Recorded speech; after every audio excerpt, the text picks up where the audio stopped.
Good.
At work.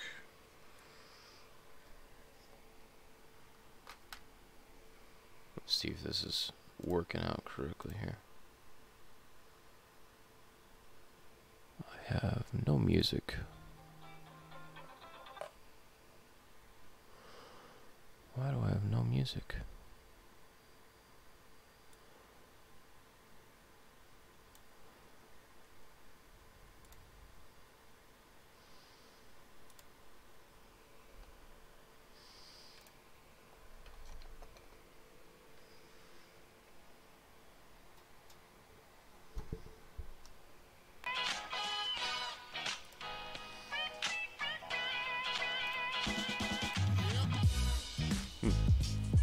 I guess I'll just go with it.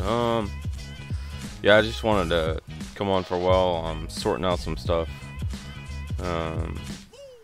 Yeah, just coming to hang out. So I don't know how many people will come on. I'm just gonna talk about some of the stuff that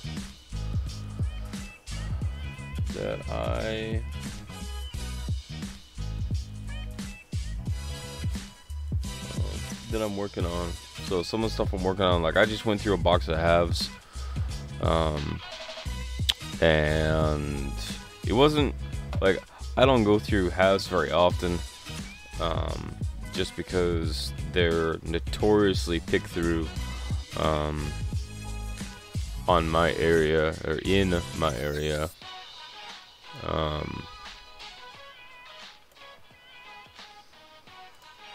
So I try not to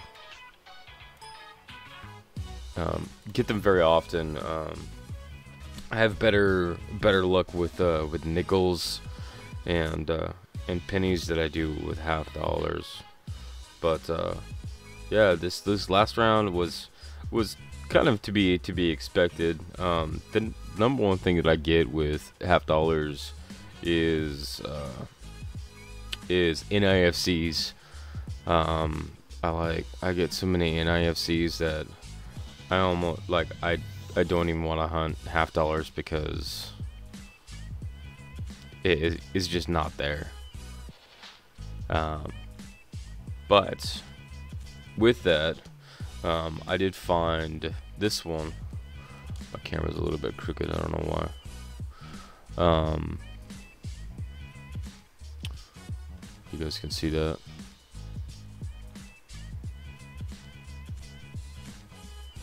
I did find this one that I was just stumbling through, and this is a clipped planchet. I believe that this is the first clipped planchet that I have on a $1/2.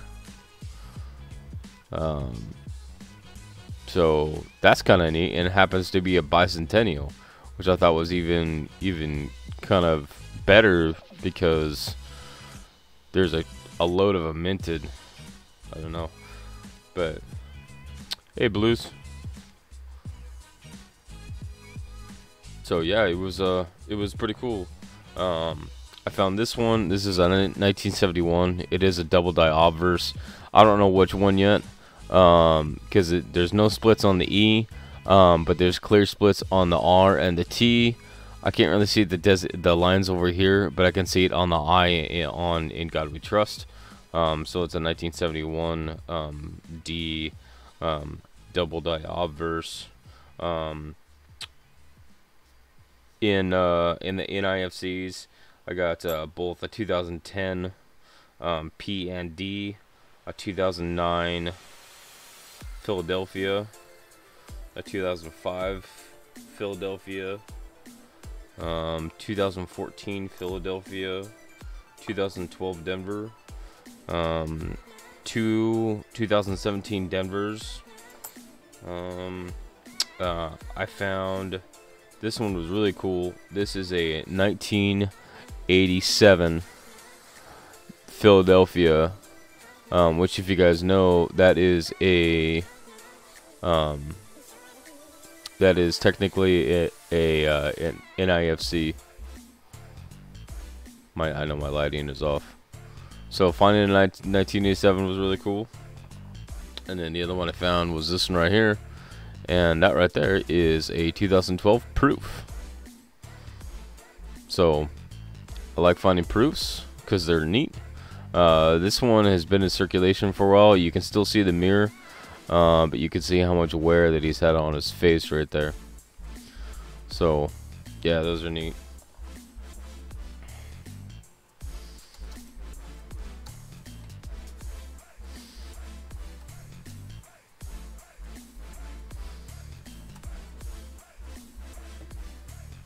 Yeah, and there are so many people that are doing halves. I mean, there's so many people, even just on YouTube doing halves as well, and that's like, yeah, there's stuff to find, but I think it really just depends on the area. Like, I know my area right here is halves are heavily picked over, and I know that. But I can guarantee you that nickels are not, they are not searched, because I can find stuff like this. 1936 Buffalo, full date. I flip it over.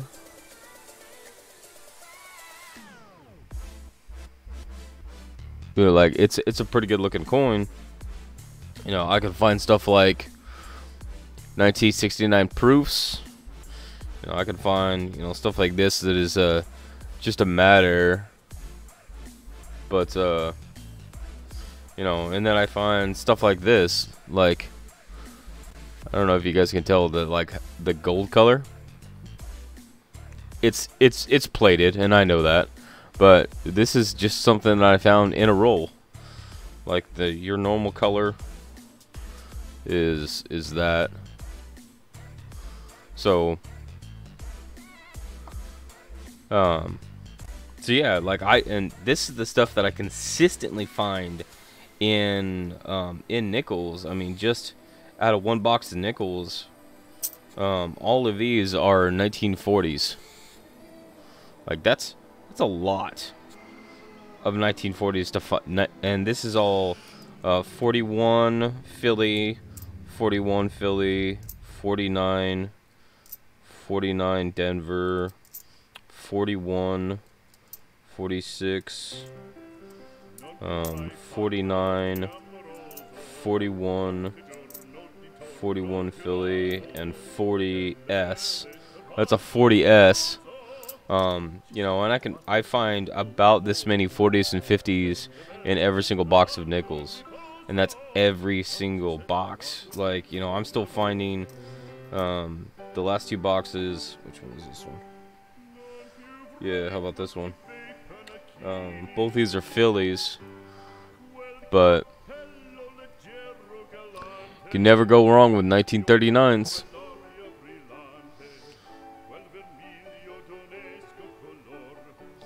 So yeah, I mean these are things that I find in like every single box. So like I know my area is just, you know, it's not searched for in nickels at all, and you know, half dollars are like this is basically what I'm gonna get for half dollars all the time is gonna be, maybe if I'm lucky, a proof, if I'm lucky, a double die, but otherwise all I find are NIFCs, which is fine. I'm almost tired of the NIFCs. Out of all of the boxes that I've ever searched for half dollars, which has been, I think maybe 10 boxes like total, of the half dollars, I had one box that had more than 2 silvers in it, like one. So no, but in the same sense, you know, there are people that that have, you know, that go through 10 boxes, you know, like a week, and don't get any silver, and like I don't know. What's up, Les? I mean, there's all kinds of stuff that I still get out of, you know, pennies and nickels that you know, that are good. Yeah, one of the last boxes I got of nickels were these two. And this is a 1989 and then a 1979 proof. So, you know, I got 3 proofs, a 69, or I'm sorry, 89, 79, and yeah, 69. 3 proof Jefferson nickels in the last 2 boxes. So it was like, and a 72. I got a 72 DDO number 3. So yeah, it's kind of interesting. So, hey Paula, how you doing?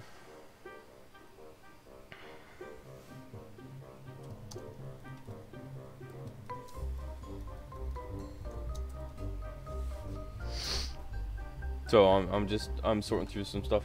I've got one that, did I label it?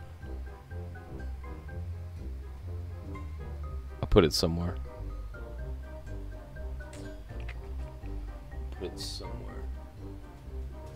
But it is a, oh, I did find these. So I found my first 2019 penny was the Philadelphia, which is that one right there. And then the other day, like on the very next box, I found its brother, which is the 2019 D. And then I found another 2019 D actually on the ground yesterday. Like it must have just fallen out. So I wanted to put these two together so that I have the set of the 2019s, both Philadelphia and Denver. But I thought it was really interesting that I found the 2019 Philadelphia first when I'm on the West Coast. So I should technically only find Denver's over here, not Philadelphia's. So I don't know. I'm trying to find. I did something with that coin. I have no idea what I did with it. I had a coin that was a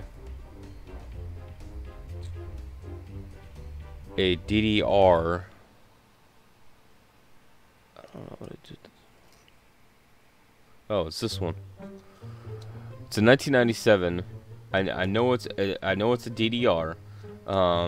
It has the same extra knees as one of the known DDRs, but it does not have the extra column.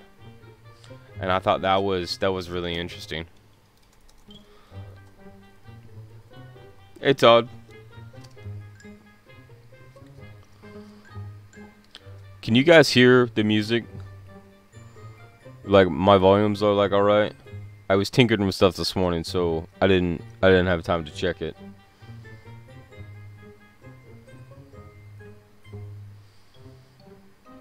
You guys can give me a heads up.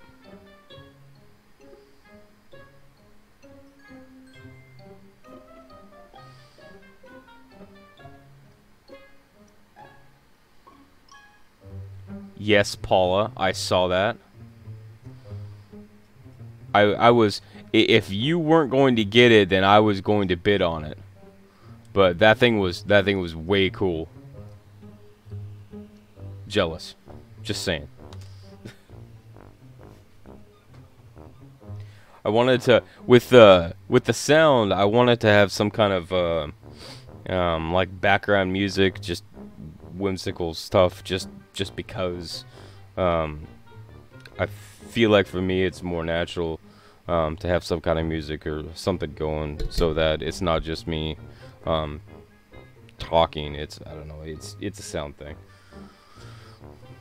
Ah, Paula, you're awesome.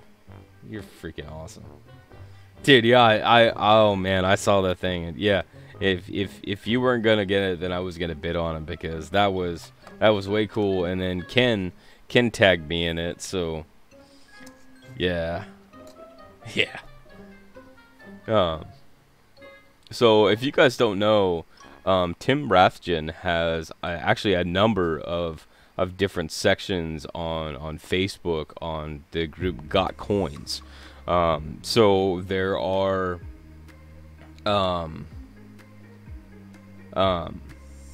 different categories. So one is Got Morgans, Got Dimes, Got, you know, all these different categories.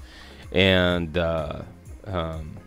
you know, so there's certain ones that I was looking for, because he has really good deals on there. I picked up a, what did I pick up? A commemorative for like $10. I'm like, how can you possibly go wrong with that? And it was a, I don't know where it's at. I already lost it. It's crazy. There's craziness going on right now. Yeah. I got it. My desk is 100% blowing up right now. 100%. I've been working on so many projects lately that I don't even know what I have anymore. But it was a it was a, I thought I put it right here. Was a 1890. Oh, it's right here. It's right here in front of me. Stupid. 1893 Columbian Exposition $50. So if you I did a video on this, that these were some of the first commemoratives ever minted. 1892, 1893 are the 2 years that these were minted, and yeah, I got this for like $10. And like, you know, the average price that I see these on are anywhere from $15 to $20. So, you know, that's, you guys can get good deals on there. So yeah. So I was really happy with that one. Paula sent me a picture. Nah, Paula, that just. All right, Todd. Thanks for coming in. That looks cool, Paula. Oh man, and just the fact that it's a seated too. That's what got me so bad. Okay, so I'm sorting this stuff.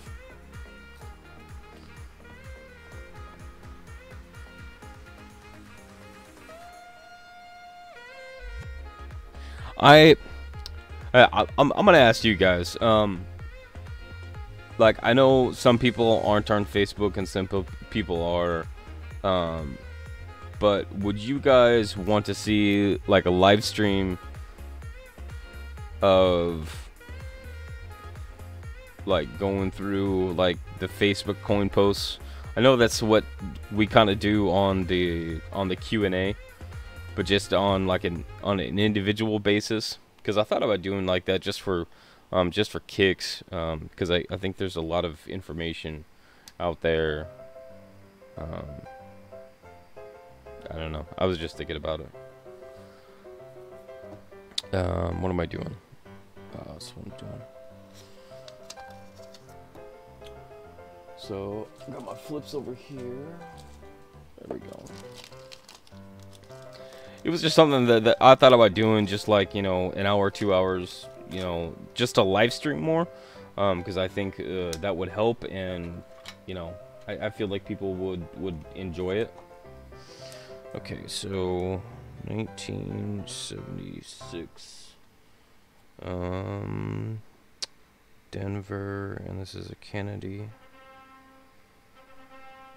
And this is a clipped planchet. Alright.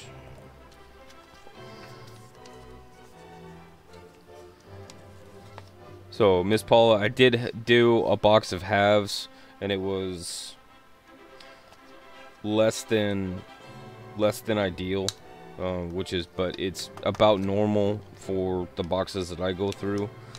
Some of the things that I did find, though, is I found this 1976 clipped planchet that I thought was really kind of interesting, because I don't find clipped planchets in very much.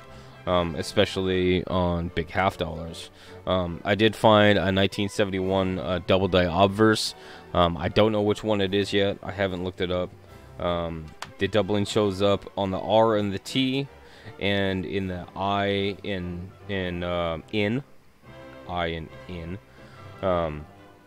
then like a bunch of NIFCs, because that's all I get. But the other things that I did find is 1987 Philly and 2012 Proof. Hey, David. Yes, David, you got here before it was over. And the thing that I was talking about is, like, I almost hate hunting half dollars, because this is about what I get. Is I get a bunch of NIFCs, and that's about it, which is fine. Well, I don't necessarily have a problem with NIFCs because they're NIFCs, but like that's all I'm going to get out of my area. Now, in the same token, you know, I can find a 1936 Buffalo full date. Come on. I did this earlier. Come on. There we go. A 1936 full date Buffalo. You know, this is a Philly. With no problems. I can find, you know, proofs in the nickels as well. And, you know, the nickels are definitely not hunted, or not, you know, looked through as much as the half dollars are up here. So, and then there's this one. This one, I don't know. This 1997 Lincoln has on its, I know it's a DDR, and it has the same doubling on the knees as one of the known listings, except for it does not have the doubling on the column that the current listing does. And so that is the piece that kind of, like, I don't know on this one. So but for sure it has doubling on the knees. So 1969 proof Jefferson. 1969 proof. 1969 S. Jefferson.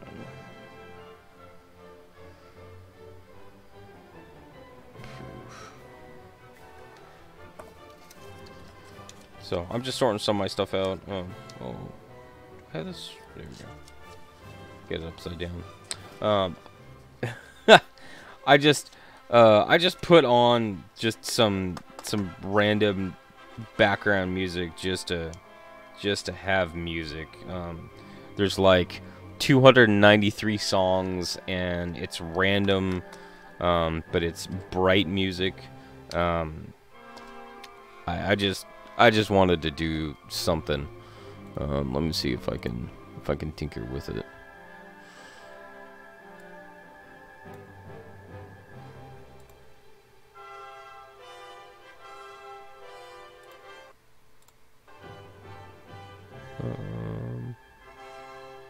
It's not a very good one.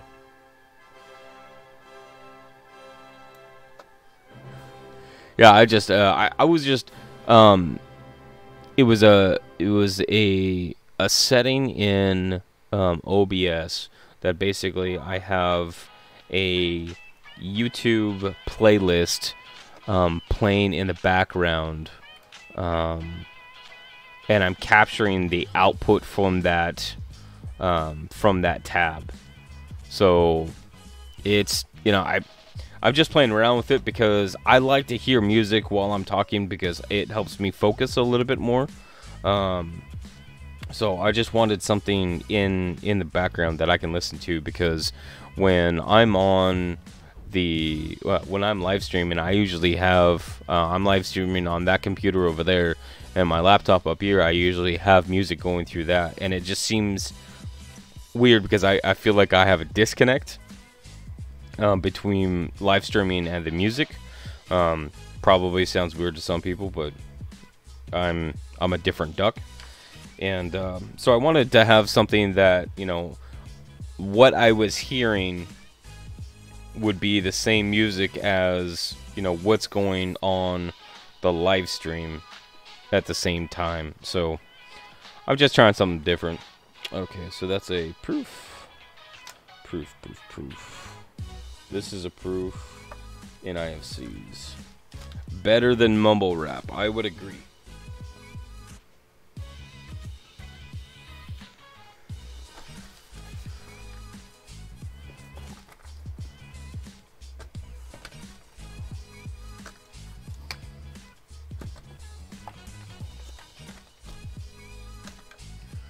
So when you have a box of NIFCs, that's when you know you find too many NIFCs. So I've got 1987, and then when the NIFC started in 2002, all the way up until 2018. So obviously you can tell I don't have any 2018. So maybe if Paula's watching, I can buy some 2018s that she's finding. Huh?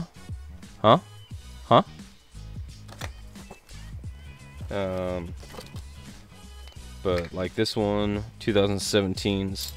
So what I'm doing with these is that I'll go through and sort them for both Philly and Denver. And what I'll do is I actually put together sets of the Philly and Denver, just like I have here with the Philly and Denver 2010s.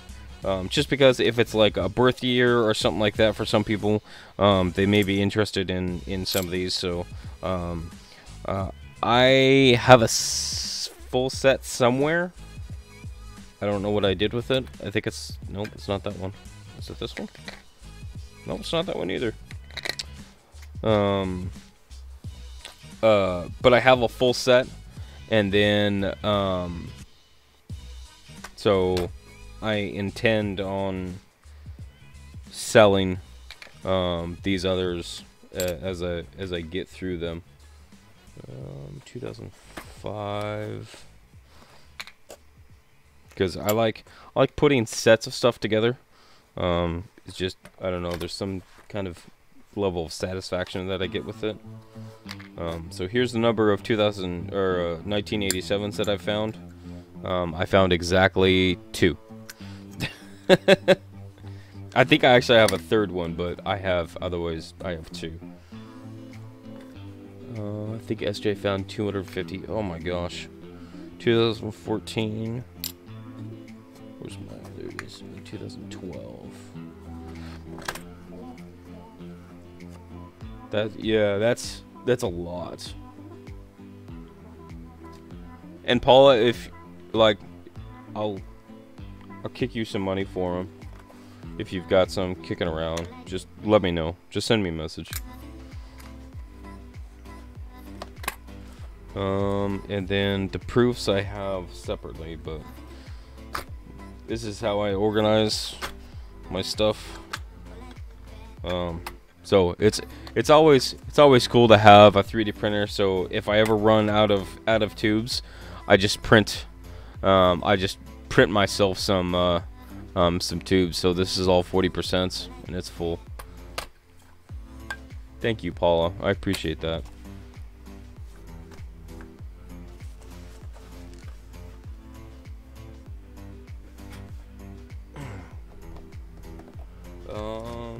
What was I doing?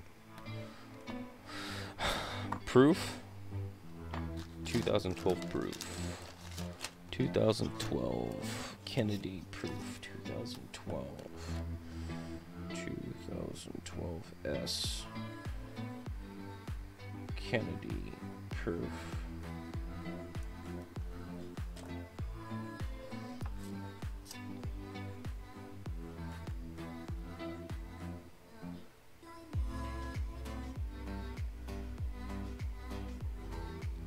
I was gonna ask you about that, Paula.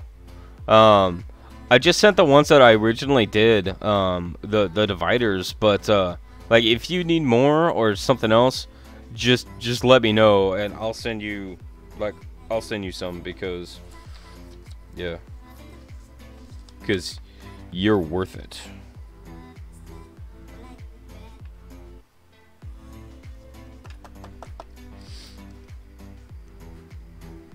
So 2012 proof, I'll put that over here. 1971.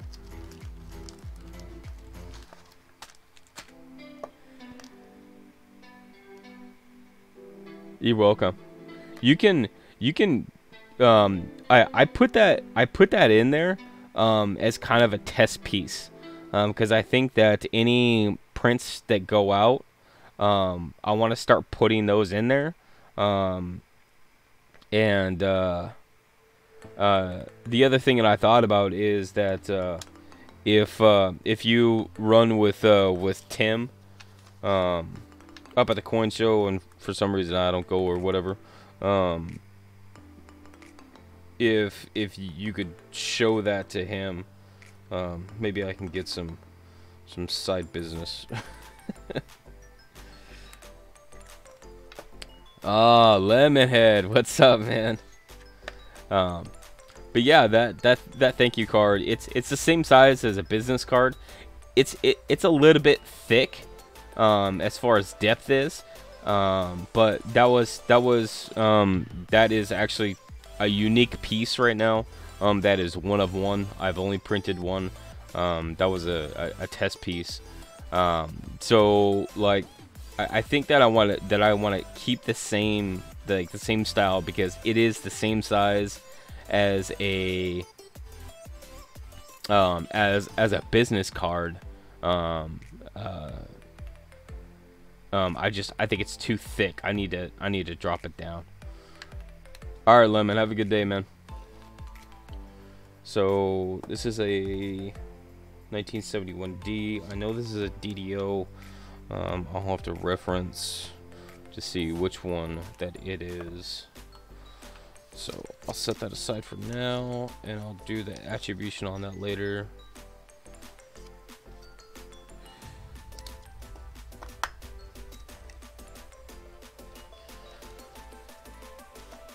So I'm gonna do this one. So this one is kind of cool. This is a what's called a MAD, or a misaligned die. So it's the same concept as, well, similar concept to an off center, only the off center strikes affect both sides of the coin, because the coin is physically outside the collar. Now this one, the obverse die, or the top die, not top, but front, the front side. Hey SJ. The front side, the die is misaligned. So in this particular strike, I know I have a die in here. I know I have a die.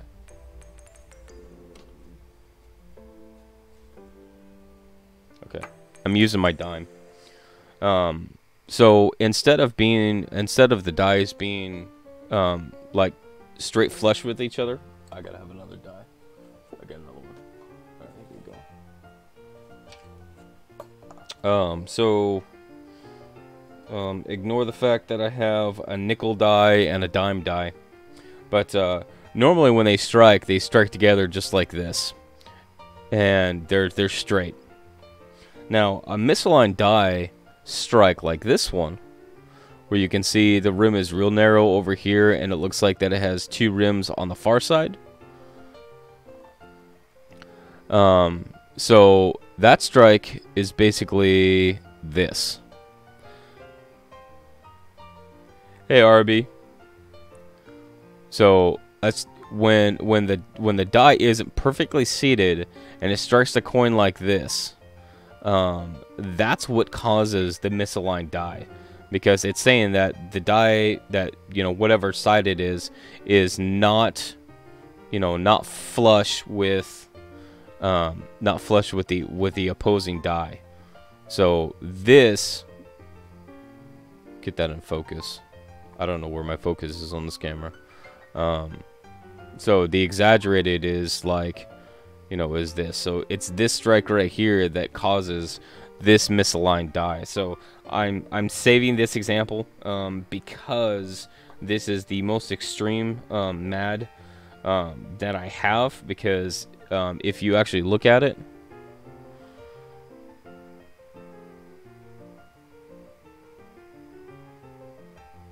it actually is at the very edge of the designs. So MAD errors don't have a premium or anything like that until the design starts getting cut off, just like the off centers. But this is the most extreme version example that I have in the nickels, so that's why I'm holding on to it. So and yeah, so that's misaligned die. So a lot of I see a lot of posts that say, this is an off center, and an off center would be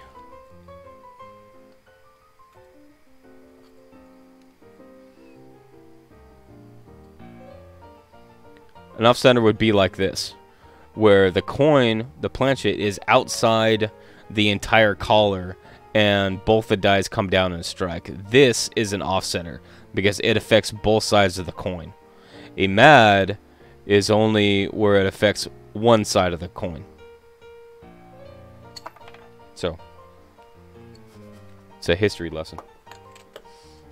So I was having some conversations on Facebook CoinOp, which I try to stay out of for the life of me, about like little things like contact marks and other stuff that came up, and I stated on one of the replies that whenever I'm looking at a coin, the first thing I assume is damage. Outside of that, if it's something that I can explain readily through a mint process, such as machine doubling, such as misaligned dies, such as all these pieces that I understand, the minting process with the dies and what can happen to the dies, die breaks, die chips, die cracks, split dies, off, you know, misaligned or off-center dies. All of those things that I can explain. And if I can't readily explain, like it looks weird and I can't readily explain it with a mint process, then I set it aside, because there could be things that I am overlooking, or that I'm only focused on one particular area of the coin, that I'm missing all of the other tails, you know, all the other signatures that are around the rest of the coin, like contacts marks, like wear. There's one that I saw the other day that they thought that they had a large date over small date. The only problem is that I could see. I need paper for this.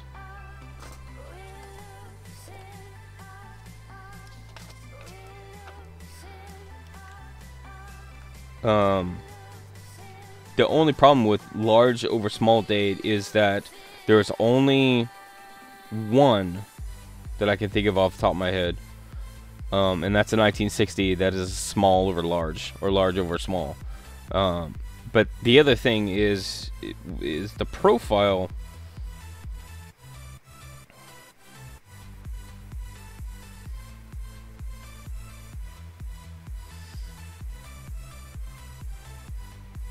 I'm just gonna write 1900.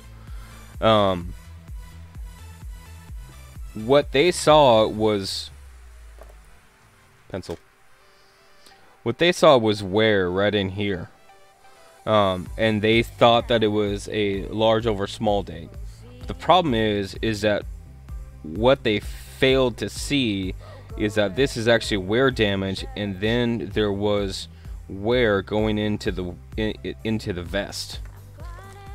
Okay.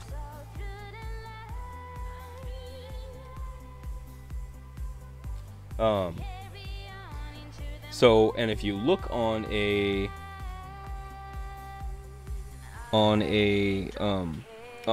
Lincoln, if you have something, you guys can't see this.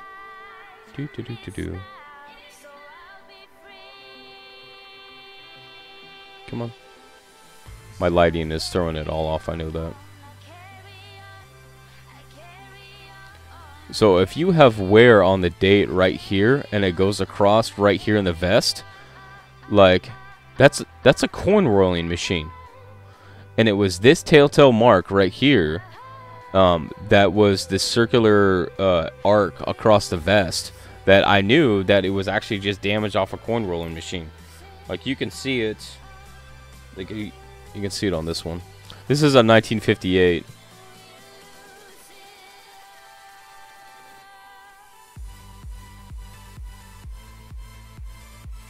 So you guys can see this arc that's right here. And you see how it comes across the vest right on the front. And of course you can see it hit the 5. That circle right there, that's a coin rolling machine. That has absolutely nothing to do with the way that it was minted. It has everything to do with what happened to it after it left the mint. And it's just something. It's little things like that, you know, that show, you know, that ring of the coin rolling machine, that, you know, instead of just focusing just on this piece right here, right? Like, look at the rest of the coin. Yeah, yes, this is what caught your attention, but look at the rest of this stuff. If you see this line, you know, this circular arc that goes across, or especially right across the vest, because the vest is a high point on the coin, on the obverse of the coin, like, that is a dead signature of the coin rolling machine, like 100% hands down. And because you can find it consistently. Like, if you just go through, like, I don't know, a box of pennies perhaps, you will find tons of them in there. You will find them in your pocket change. Like, this is common stuff. So it concerns me that people only get focused on just the one point. And so going back to what I was saying on the forums this morning, that was my conversation, is that if I can explain it through a mint process, or if I have a anomaly, and then I have, you know, it looks weird, then I try to debunk it. So I can't debunk it. I'm gonna set it aside.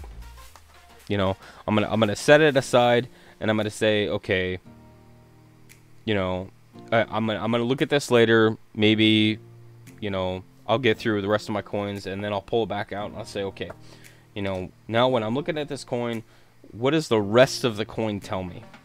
Instead of it being only focused on that one spot. You know, is there any other contact marks? Is there any other lines or anything else that would lead me to say that, you know, it's been heat treated, it's been exposed to chemicals, it's been like all of that other stuff that people do to coins. You know, it's been plated, all of this other stuff that can explain this anomaly. And if I still can't figure it out, then I set it aside again. So that's this one. This is a 1997 Denver Lincoln cent. What I have going on with this one is that this has the extra knees exactly like another known DDR. Here's the problem. See you, SJ. Thanks for coming in. This has the same extra knees as a known DDR, except for that this one does not have the doubling on the column. And I thought that was interesting. So how can I explain the same extra knees without the extra doubling on the column? And I was really thinking about this one, because the way that the dies are, like, here's one thought. It's the same die. The only issue is that extra column is actually a polishing mark, because it's raised, which means that it's absent on the actual die. So if the die got extra polishing and they just nicked that area with the polisher, then it's the same die as what's listed, but just an earlier version of it, which is kind of interesting. The other thing is that it is another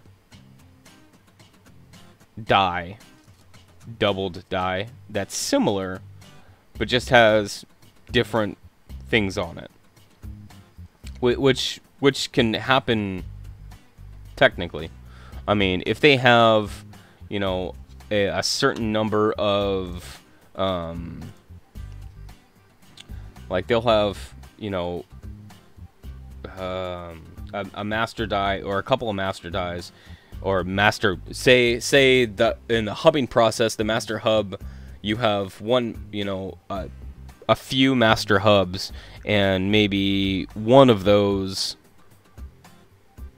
gets becomes doubled, and then whatever ones that master hub is doubled, that creates the doubling on the dies. Like, I was trying to go through it and figure out, you know, is this, like, how can we prove or disprove that this coin was struck with either the same die because of the doubling on the knees, or another die that has the same doubling. So this is now I think the second time that I've set this one aside. I've taken pictures of it, and I sent some pictures off to some people. I'm waiting to hear back, just because I don't want to sit here and like stare at this coin when, like, it's not given me any answers yet. So I have this one that is my UFO right now is what I'm calling this one. My anomaly piece, because I just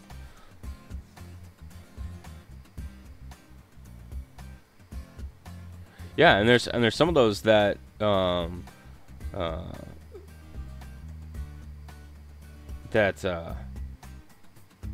you know, that can't be explained because of you know, double dies, but to have a coin that is a doubled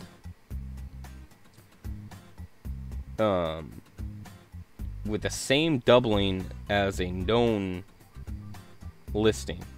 Now, I only checked one spot, so it could very well be that that it's listed somewhere else. So it's one of those things that I set aside. I'm gonna come back to it. You know, that's where I am with that one. But yeah, it was really interesting to find, because I could see that there was something something off with it, and it just wasn't right, man. It just wasn't right. So yeah, and I keep on finding a lot of 40s in what do I have this one set aside? Oh, this one's garbage. A lot of 40s in boxes. Yeah, it does take a little bit of time to go through different sites, but depending on the sites, like Wexler's, if it is known to have other references, Wexler is pretty good about cross-referencing those in the notes. 2004, I believe this is a Denver. Yeah. Jefferson.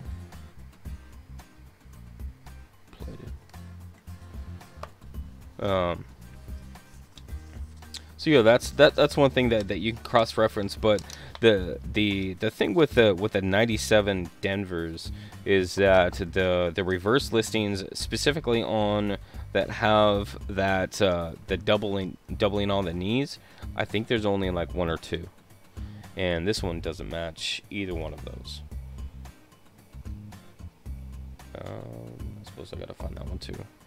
So 1936 Buffalo, I'll just put that, I guess, in my Buffalo stuff. This is a good example of a misaligned die on our Jefferson. I think some of these I'll, because I have some other examples of the Lincolns on the misaligned die. I think Paula sent me a really good picture too. Yeah, this is a 1981. If you guys can see that.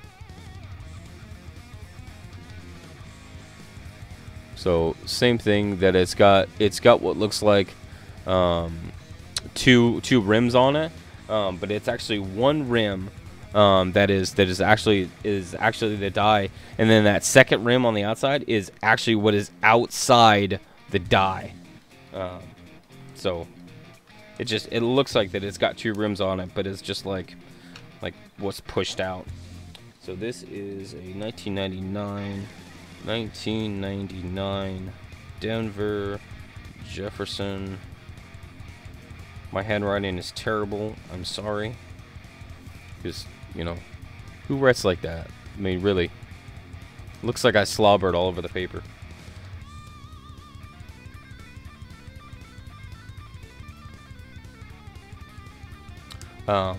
But like with the Mads, I think I might have put together just if I can find one in each of the denominations, I might have to go hunt some dimes, and because I would hate to do dimes, but I mean, if it helps me find an example and put together a full set of, you know, of specific examples of maybe, you know, mad examples, clipped planchets, a set of clipped planchets, a set of like extreme machine doubling, because I don't know, I think that would be cool. I think that would be cool to have stuff like that around. Can I hit the like button on my own stream? Yes. Yes, I can.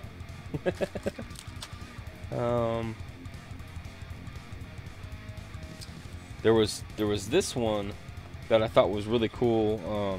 I might send it over to Shay, because I know Adrienne likes these. It's like an oil slick on the back of this coin. So it's got all kinds of sheen to it. It's not so much pronounced on the front, but on the back it looks like it's been soaking in oil, as Adriana likes to say. So it's kind of interesting. I have a book that I have some of them in. Let me find it. Yeah, here we go. So I have one of these. It's dirty. Oh, it's dusty. It's just a plain no sense. It's just a basic Whitman 9041, and basically it's got all of the spaces, just no dates or anything. So this one I have like my oiled, toned looking ones. I put a page in. I have all those in there. I have a section that has stuff that I find. Like die chips and the dates, so filled dates. And then the last section I have just abnormal stuff. So some of the ones that I have in here are stuff like this. So these are what I would assume, like these three, I would assume that the copper layer was stripped off. This one's got some more detail in it, so I'm not sure about that, but it's still got like some grime and stuff in it. So I kept them just in case, and I found this one. This is really interesting. This raised bit that you see, it's actually solid. It is a zinc 1996. So with the color distortion, I figured this got hit with some heat.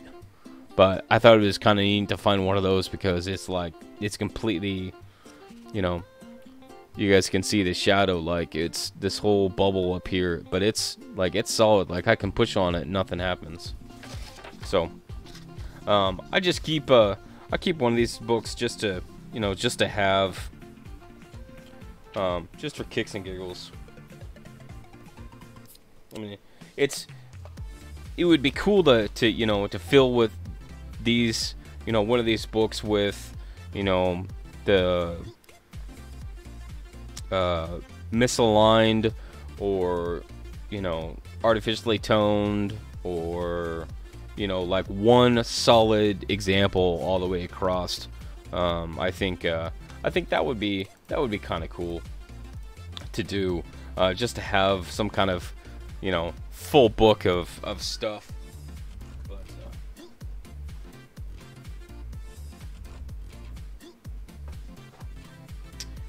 let's do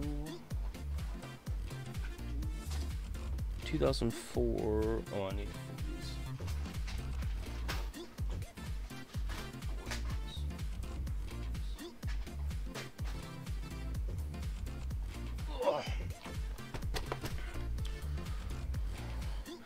So this is how you know that you get a lot of the same kind, is that when you have a giant thing full of it. Great idea. A misaligned set would be different. Yeah, just, you know, examples, you know, and like especially the sense, like you could actually just cut out one page. I mean, if you wanted, or you could have the entire book, and just label, you know, what each of those are, so that you have like a definitive, you know, reference if you wanted to. So this is what I do with nickels after I find them. I got all these labeled because I'm kind of OCD, and that's how it works for me. So I throw them all in here.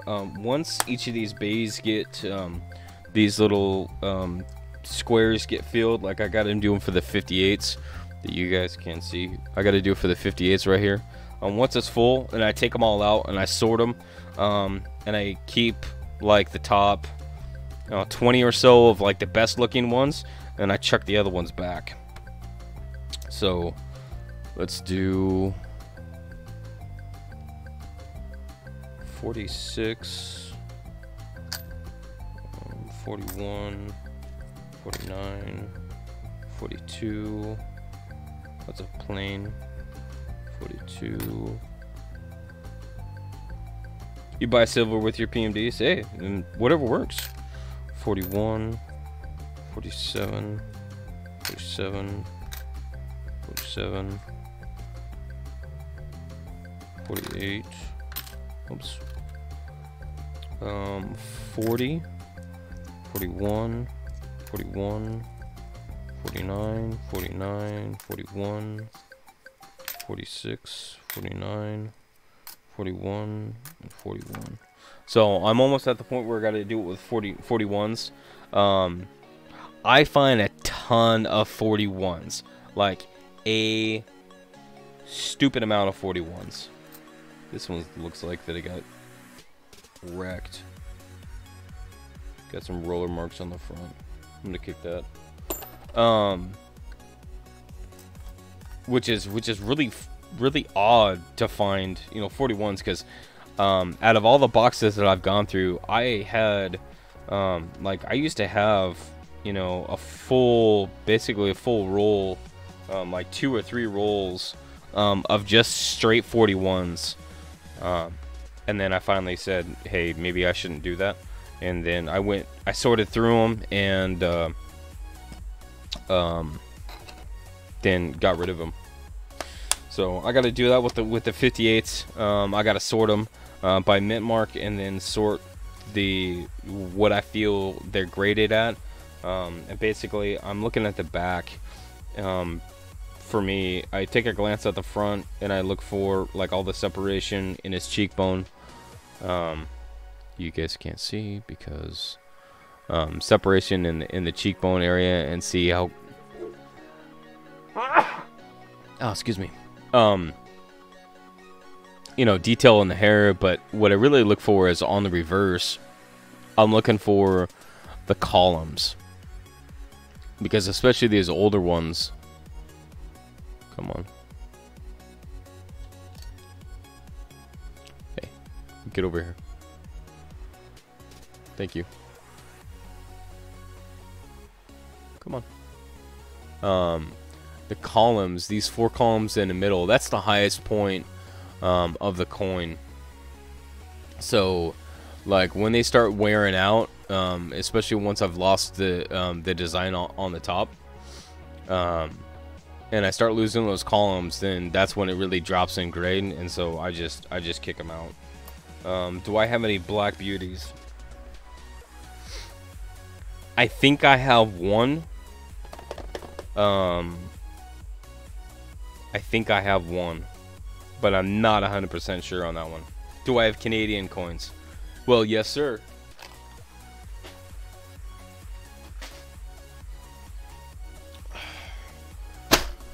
Here's my Canadians. And this is only half of them. Now, one of my other projects that I was doing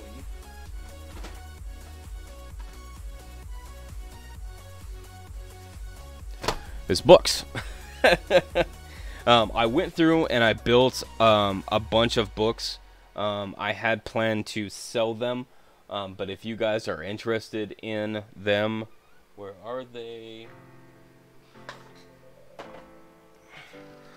I do have some books, a lot of the more modern ones that are completely done out of coins that I have found. I know I have, this is one of the Lincoln Cents 75 to 2013 that's done. I have a set of 1962 to up through current on the Nichols. 2 books done. I have the 62 to 95 that is done, and then I have, I think, 3 or 4 more of these of the 75 to 2013s that are also completed. But so for the Canadians, there's basically 2 books. Book 1 is 1920 to 1988, and then the second book is 1988 to current. So I haven't labeled these. I think this is my empty one. Okay, so yeah, this is my second set. Yeah, I think this is my second set, because my first set, which should be this one,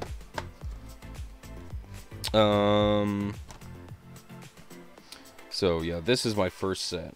So this one, the only ones that I'm missing for book 1 would be all of the low mintage ones. So 1924, 26, 27, 30, and 47 Maple Leaf Blunt 7. That's for book 1. But some of these I'm gonna change out because I have a bunch of BUs that I got in this giant bag of Canadians that I got, and I'm gonna put them in this book, which is my book 1, and then book 2. Yeah, I've got a lot to fill, and mainly is just the modern ones, the 2002 and newer. So I gotta label these somehow. About with a sticky note. How about that? I art sometimes.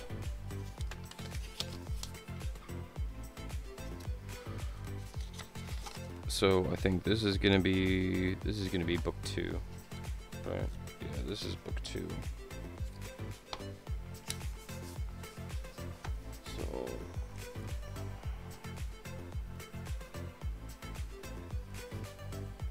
book set 2. Book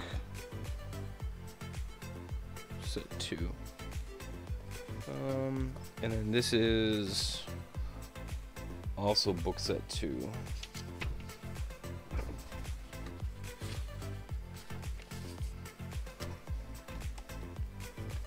This is book set 2 right here. So this is gonna be my book set 1, which in the moderns I only need like the newer ones. And then yeah, so what I usually do is I put a sticky note on it, and then 24, 26, 27, 19, 24, 19, 26, 19, 27, 1930, 1930, and then I know it's a 47 Maple Leaf Blunt 7. So 1947 Maple Leaf Blunt 7. So I like to write myself notes. I have a program on my phone that it is it's just like a note keeper, only I have a checklist, and I check them off as I get them. So each time that I go down to the coin store, I have basically this list of what I am missing, or like what individual coins that I am looking out for. So if I come across those, then I can pick them up if they're good deals. So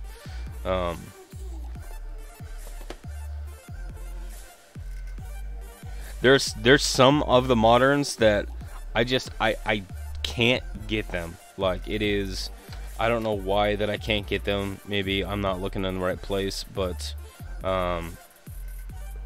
there's some things that I don't quite understand about the designations between them, but I haven't I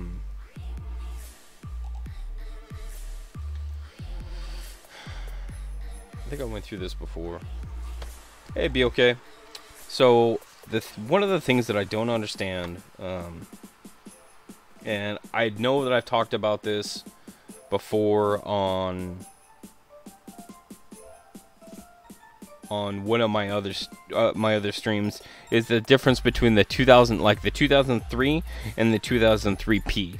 Like, I know that there is a mint mark of the letter P that shows up on the coins, but I don't know why that there is a difference.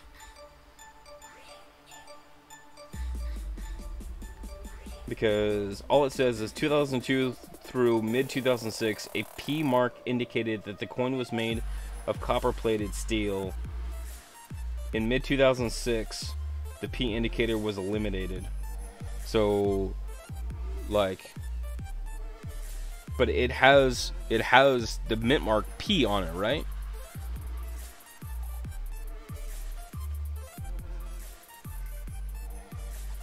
Yeah, so like this one right there has the P underneath it, but like, why would, you know, for all of the Canadians that I find, why are certain, like, I can find like the regular dates, but I can't find the plated ones? Like, why is that? That's what I don't understand.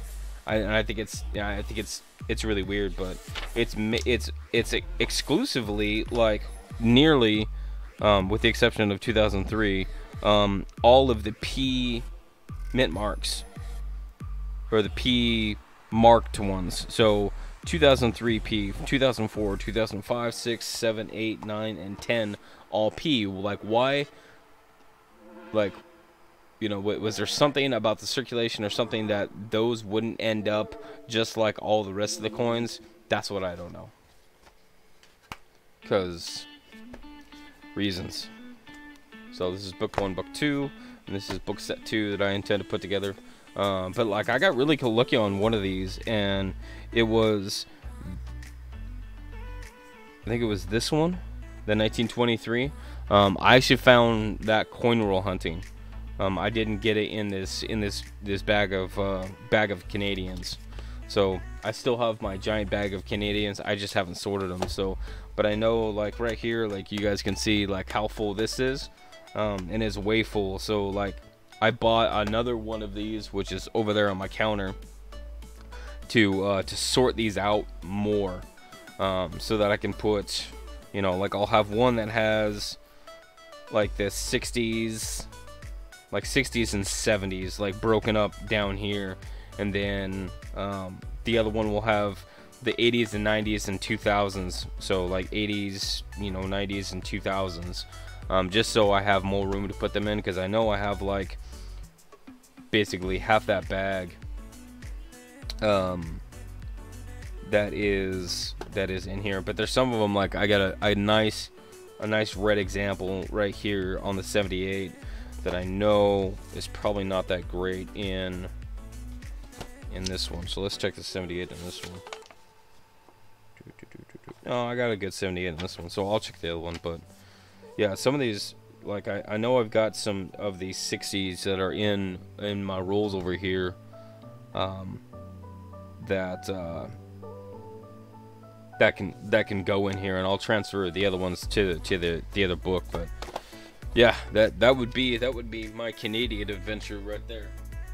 So then the other ones that I find in rolls, like especially nickels and like quarters and stuff that I come across, I just throw them in here along with the Dove cents, these things, because they're different and they don't really fit into anything else.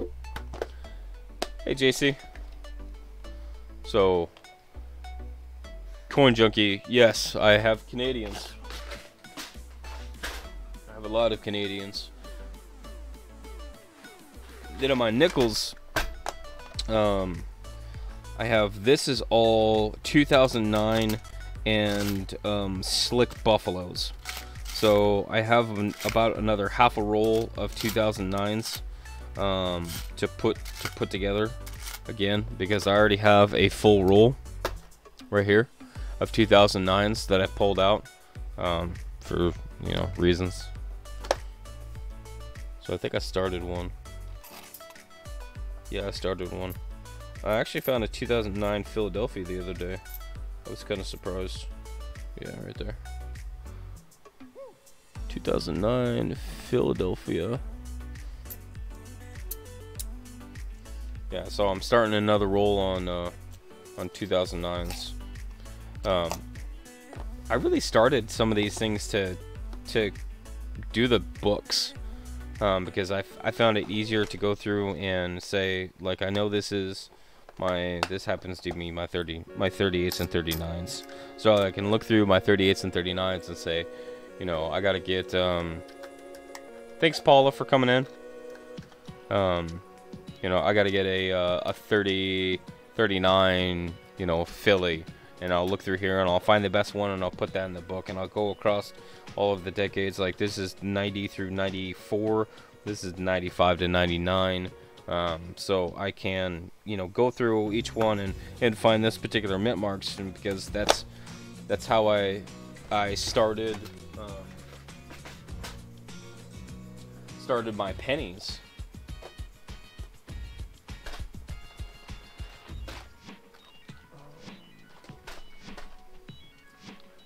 Only with the pennies, I have smaller ones.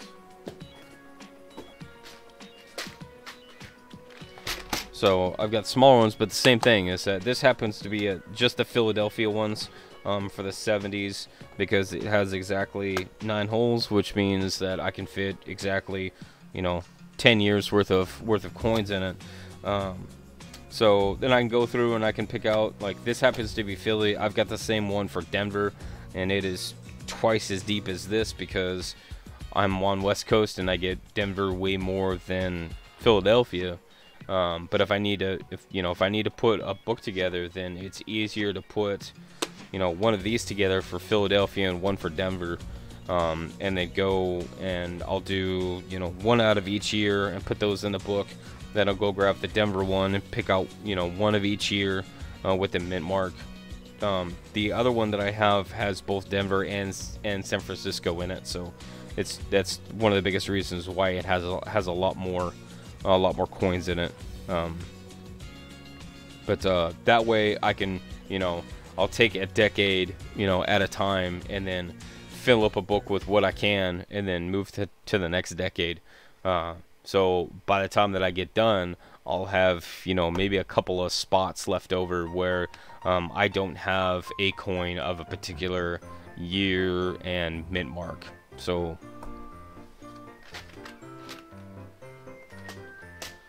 but it's just it's how I have it sorted. So it's pretty close, JC.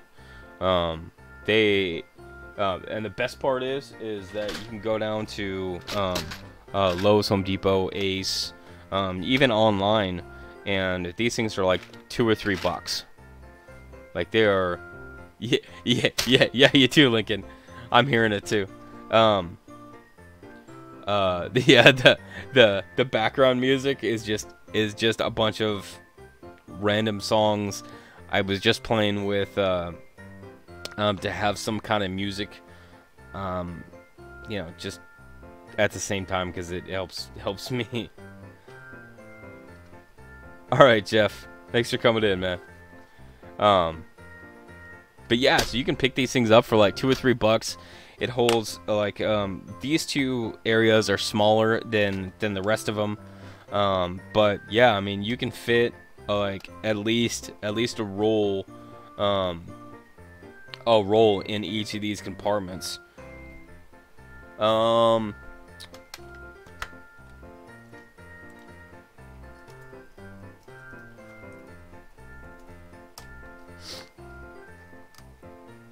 There you go, Coin Junkie. So yeah, I mean, these are cool, especially if you guys are putting together books or whatnot. This is easy for me to use. You know, I've got it labeled. It's got Philadelphia on the side, so I know that this is a Philadelphia. The other ones are going to be Denver and San Francisco. But that way I can go to the individual coins and pull those out as I need them. So I've got a stack of them. And then like some of the weird ones, like 2009, because there's 4 different versions, 4 different designs of 2009.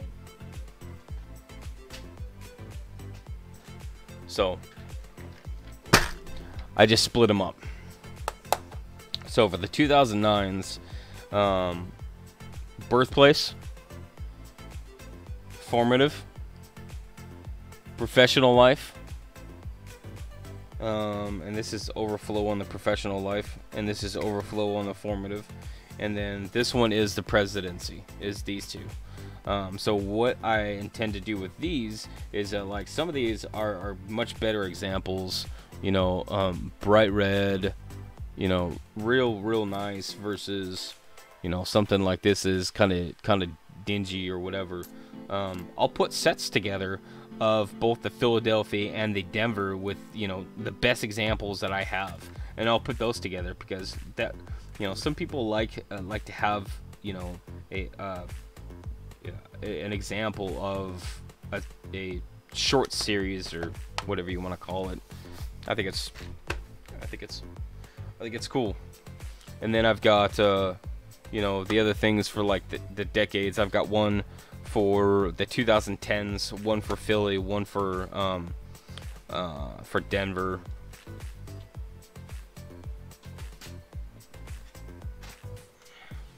Then this is the one that you guys really need.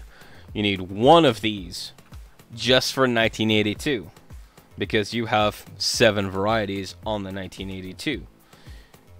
So I labeled them out, and I always keep my scale handy that I have, this one right here, so that I can weigh those 1982s. So because when you're putting your Lincoln cents together, you need one of each kind. So I don't, obviously there are some that I find more often than not. Like I barely find any large state copper Philadelphias. Mainly I find zincs. So I don't have a lot of you know, good red examples here. The zinc Phillies, I have a ton of examples because that's mainly what, you know, they were minted out of. And then the large state Denvers are almost all copper.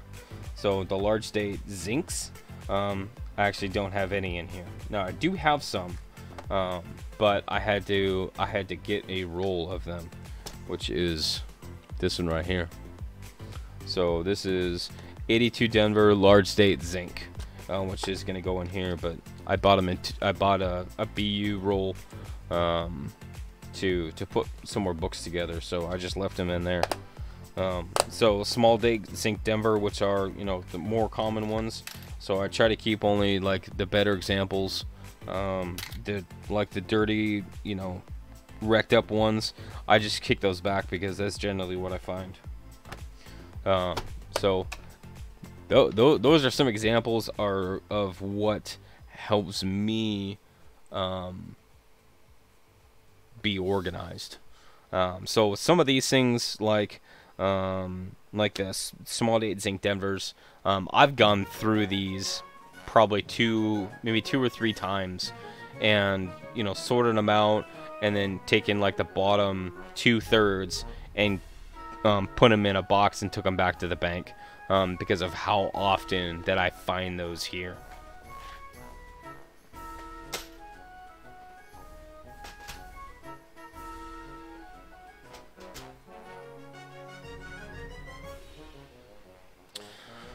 What else do I got? So I got Canadians. Yeah, that's that is like the organized side of my chaos. The other side looks like this.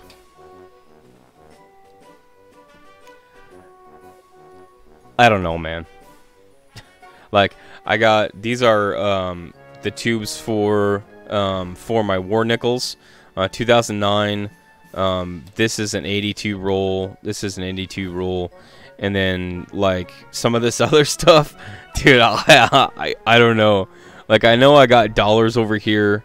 I know that this roll right here has all minor DDRs in them. I haven't gone through these to attribute them. I figured that I would just build a roll and then sell it off for somebody who wants to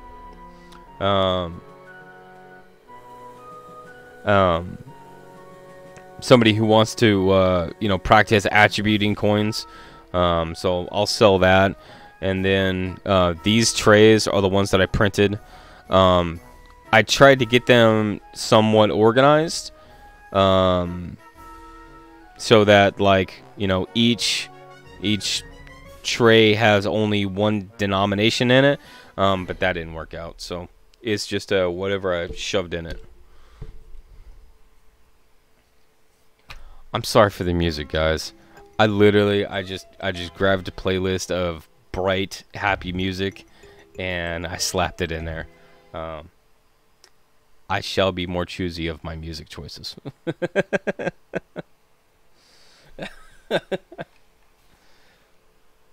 I don't know what happened to it. Did it die? It might have died. I think I killed it. I'm sorry, man. I'm gonna have to do a different one. Yeah, I'm gonna kill that for now. Yeah, I was just tinkering stuff with the music. I wanted something different.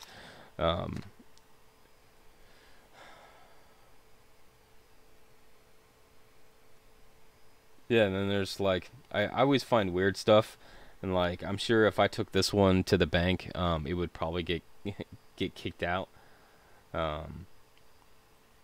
And just because it's, like, missing, like, all of the thing.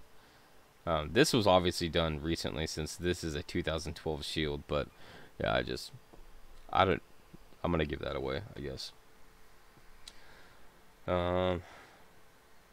Yeah, then, like, these coins that I have up here are ones that I set aside for particular reasons. Like, these are just better examples of 90s that I need to put in the book. That needs to go in the book. Then these are both 39s that need to go in the hello. This has a repunchment mark, and I know this one has a this one right here just kills me. Come on. Come on. Focus. Oh yeah, you don't like me today. I see what it is.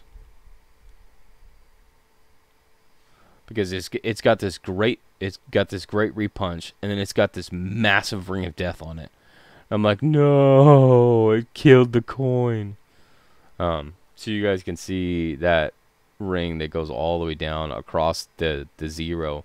That's just a lot. Like, it's a pretty pronounced RPM, but I know it just, like, that would have been a great one because it's red. But that ring goes all the way across his forehead, all the way across the E, all the way across the zero, and I'm just like, why? Why do you have to do that? And I found this one a couple boxes ago. This is a 1963, and, like, I don't know if you could tell by the surface, but it's, like, super muted.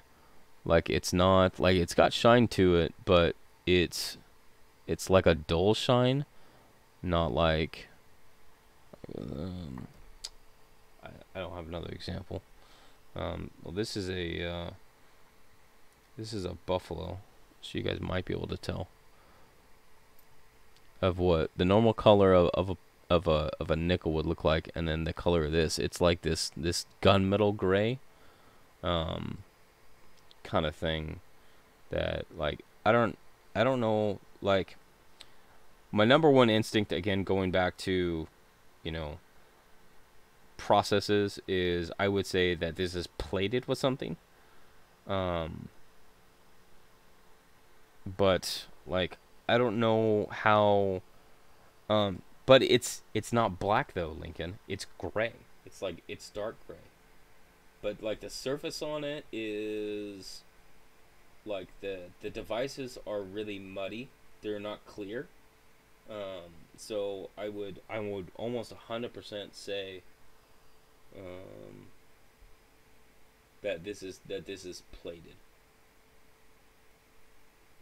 or painted, like spray painted. because um, the surface is,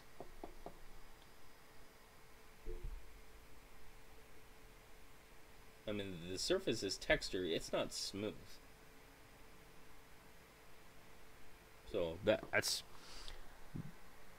one I set aside. But like I thought that like all the Black Beauty were in like the 50s, and this is a 63. So I didn't think that the Beauty is extended to that range.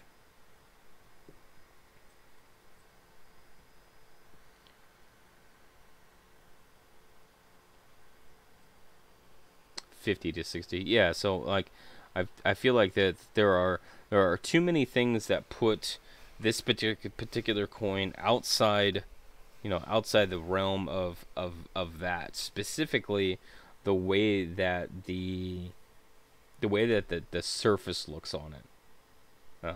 It's different. It's not smooth like you would find like a regular nickel to be. It's bumpy. Do I have a regular nickel? I do have one. About this one. Let me see if I can pull my camera here.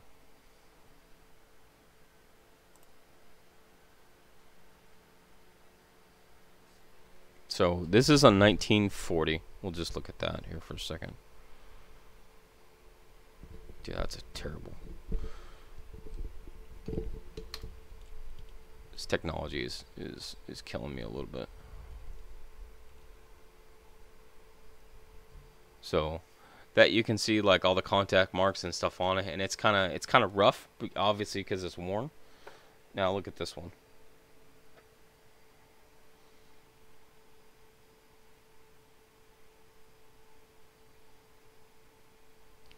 You can see how muddy this stuff is, like around the star and like around here, all this little extra like that, and then like all this texture on the fields. Like to me that feels like, that feels like a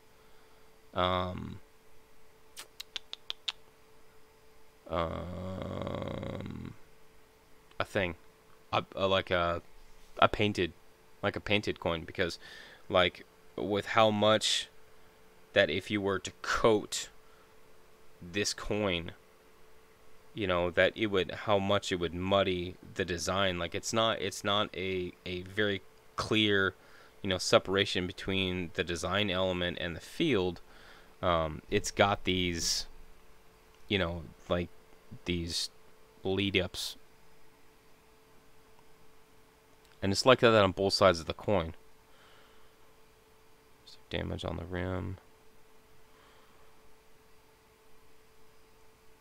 So like right in here, how it looks like that it's been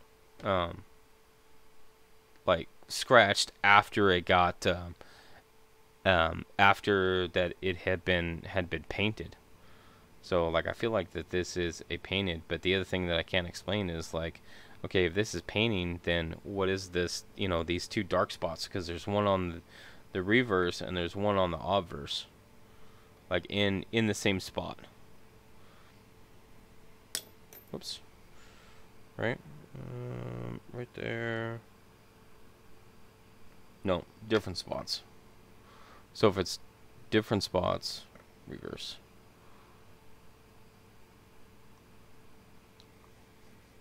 Yeah, because look how muddy this design is. Like that's not normal. Especially like right here, like you can see where it's been worn down after it was painted or plated, because it doesn't look right. So that's another one that I just have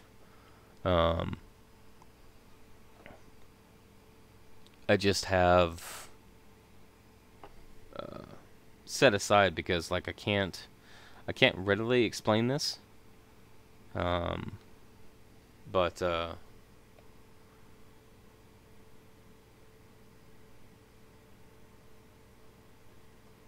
Yeah, I don't know. I don't know why. You know, I don't know what would cause that to look like that. Um, so then I have this one. You guys will like this one. So this is a 1996, and it's kind of along the same thing. Is like, look at the fields on this. This thing looks like it's been like shoe polished, you know, toned or something like that, because it's not like all of the design is there. Like this is a normal, let's say this is a 93. You know, this is what, you know, one would look like, cuz you would see, you know, all of the characters of the, you know, of the coin. And then we have this one that is, you know, more of a muted, like, it looks really cool, and I wish, like, it would really be really cool to have a set, you know, that has some of these in it, just for, because it almost looks antiqued, because it's on both the front and the back.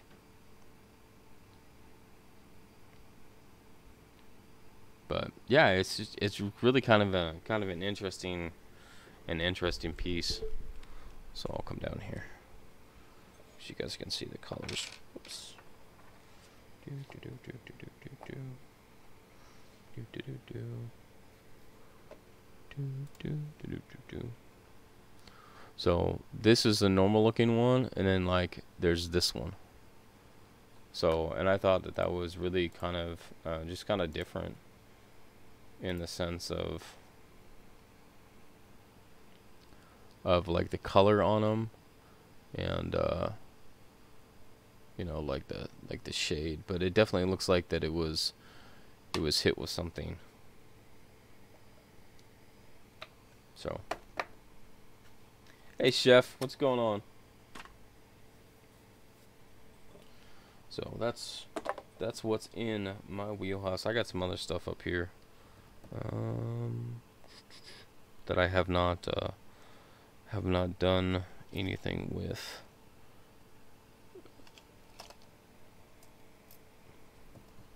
I need some steel scents. Does anybody have some BU steel scents?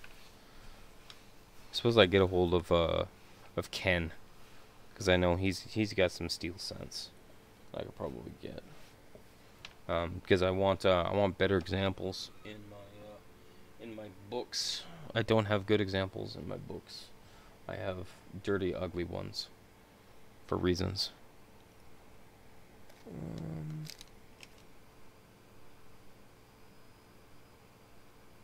Those are Indians. Those are Indians. What do I need the Indians for? Don't you guys hate it when you just get stuff and you don't remember why? Do you guys have that problem? I think I picked these up just to have them,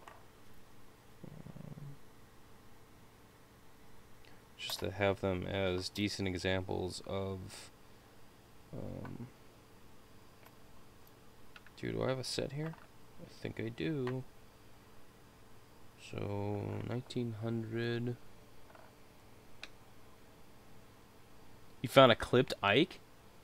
That's awesome. I actually found a clipped Kennedy when I went through half dollars the other day. This is the first clipped Kennedy that I've ever found.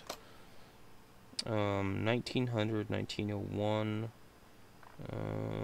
1902, 1903, 1904, 1905, 06, 07, and 08. So here's a full set of 1900 to 1908. So I got these from Ken, because I can recognize his handwriting, because I was going to reference these with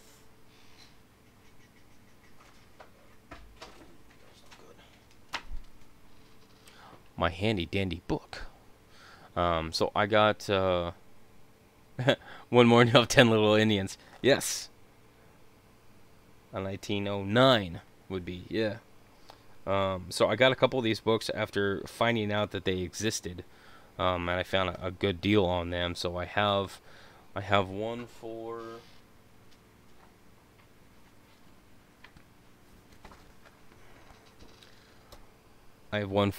Flyers, 1856 to 1858.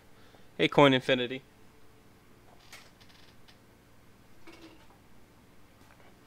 I've got one for the early Indians, 1859 to 1869, and then I have the 1900 to 1909. So the one I'm missing is volumes 3, 4, and 5 that I still have to find.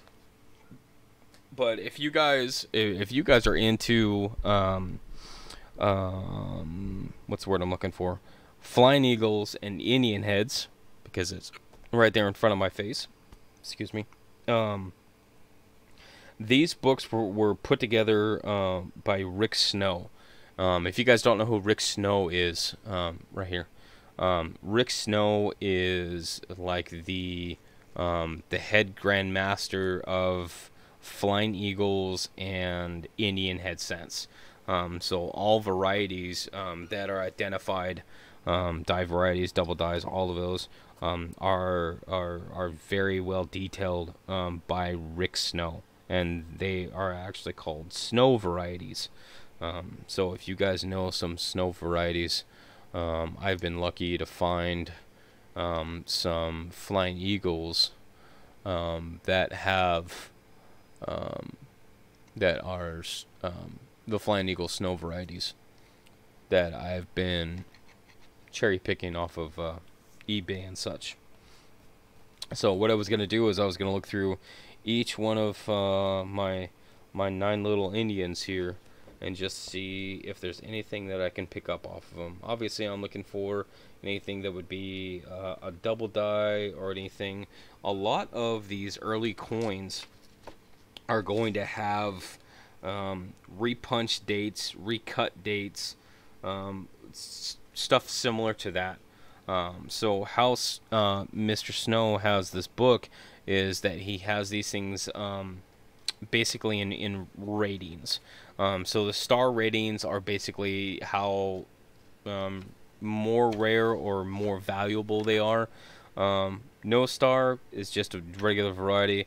1 star should be a slight premium. 2 stars, significant premium.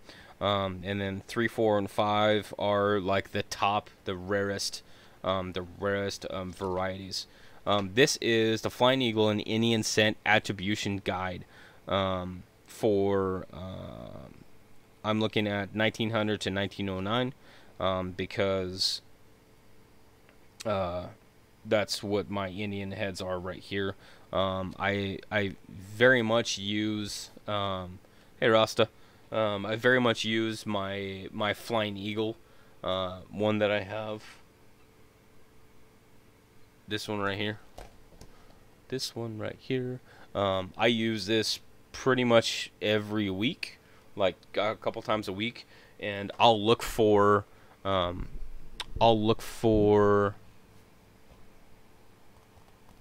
dye varieties, DDOs, all those kinds of things on the coins when they have good pictures. I heard that 1877 Indian head penny only used 1 pair to make the whole year. Huh. I didn't know that. So I am going to look at 1 dye pair, yeah.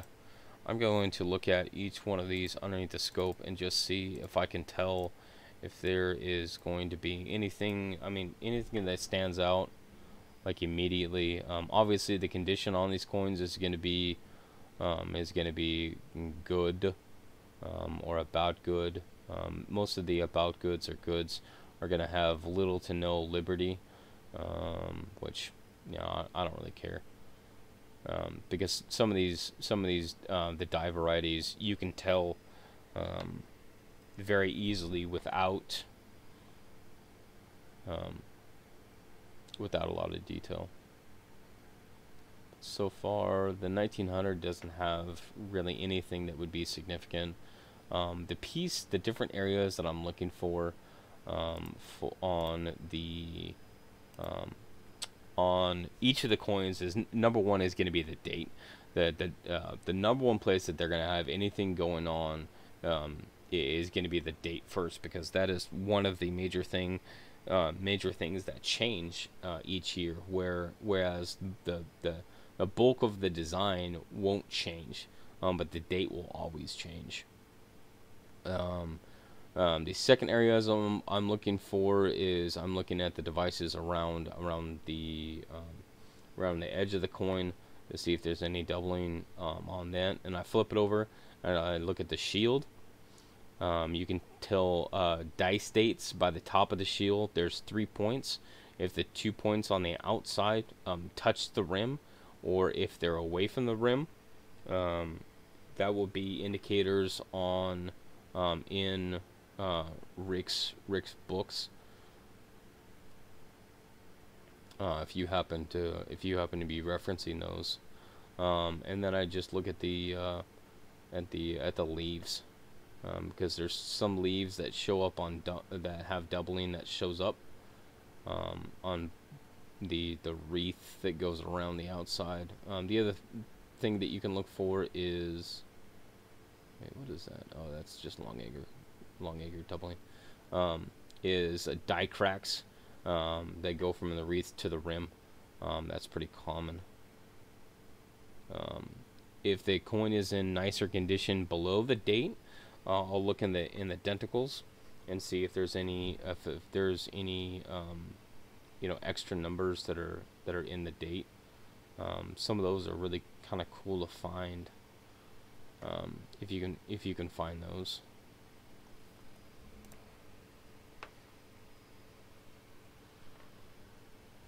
Let me check one more. So I'm on the 1905. I haven't found anything really significant on any of these yet. The zero, if it's in good shape, you'll see anything that is repunched or recut inside the zero. But yeah, I'm really not expecting to find much on these coins, because my only intention was, I got something on this one, maybe could just be something funky, but you guys see that in the 6 right there. So I'm gonna open up my book to 1906, and I'm going to look for, is just an anomaly right now, but if I can match it up to something, that would be cool. If not, I'm not going to worry about it. But sometimes there are significant pieces that show up.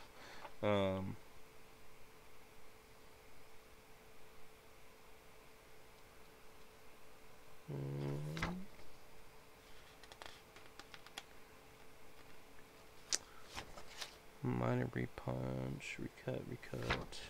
A lot of recut dates on the 1906. I don't see anything that particularly matches that. There's some other ones that have the punching that shows up down on the bottom side of it. But let's look at and see, there's a lot of wear on this, because if you had any numbers that would show up, they would show up in the spaces in the denticles here, and they're almost worn down. So I am not gonna see anything. Almost pretty much all of the recuts on the 6, or repunches on the 6, show up on the lower part. They don't show up in the upper part, so it's probably just gunk build up in there.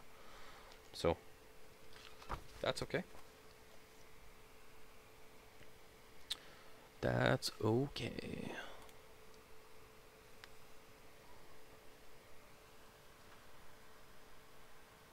Would love to get involved in the Morgan Vams. Oh man, the Morgan Vams. Oh, the Morgans. Hey, Michael Mullins. The Morgans is one that I would absolutely love to get into. There is only like maybe 1 or 2 that I can remember. But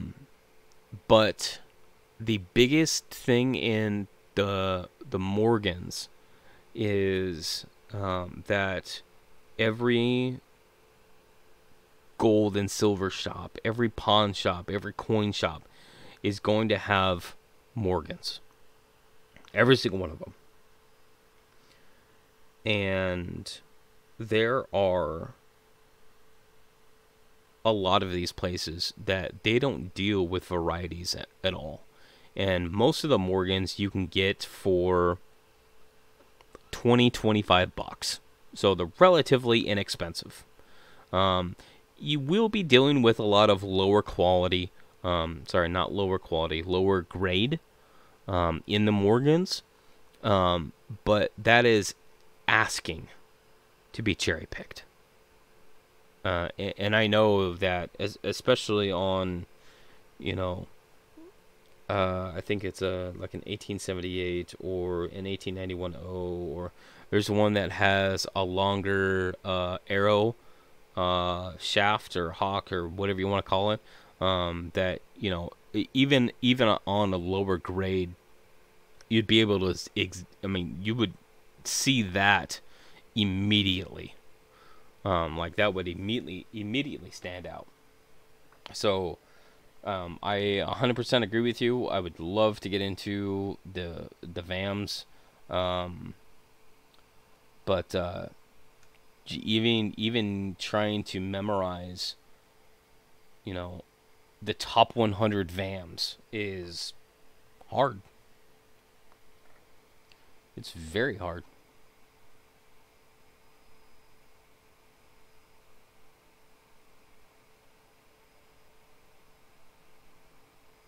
It's probably damage, but in the the 8, I know that's damage.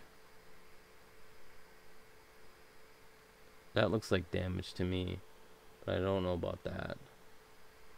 And then underneath here, on the 1. Hey, Coinroll, thanks for dropping in. So let's take a look at 1908 and see if there's anything. By the way, guys, these books, if you guys get a chance to buy these books, buy these books. These things are amazing. I love these books. They are great, great, great books.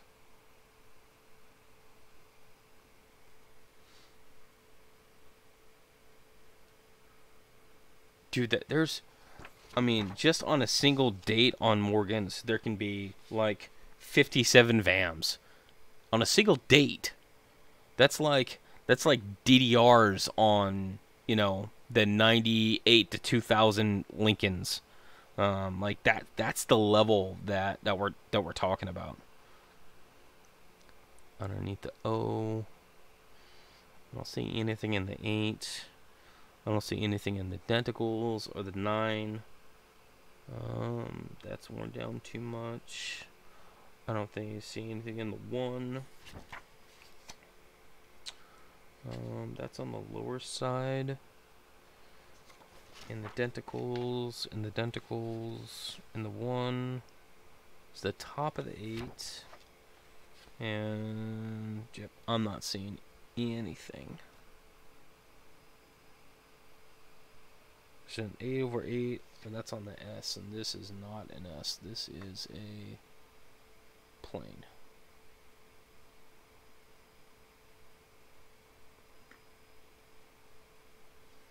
So it looks like that I don't have any varieties in these, but that's okay. What are the denticles? The denticles are, let me give you a better example.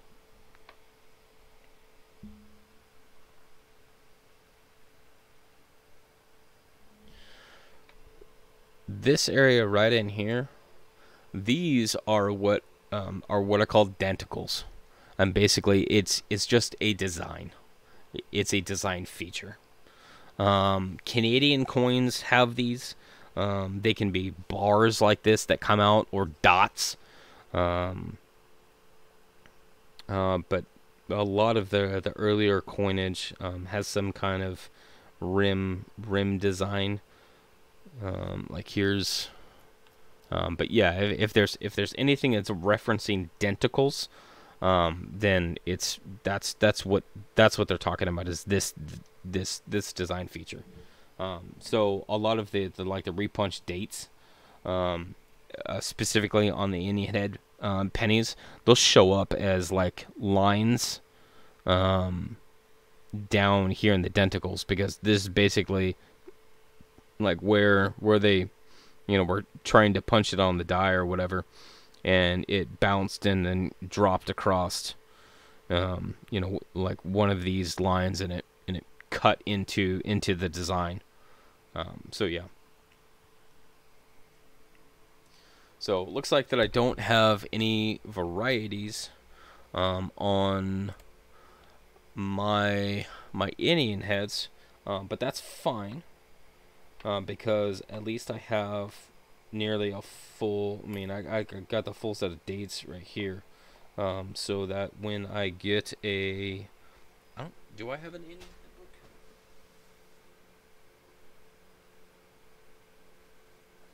book? Buffalo nickel, Lincolns.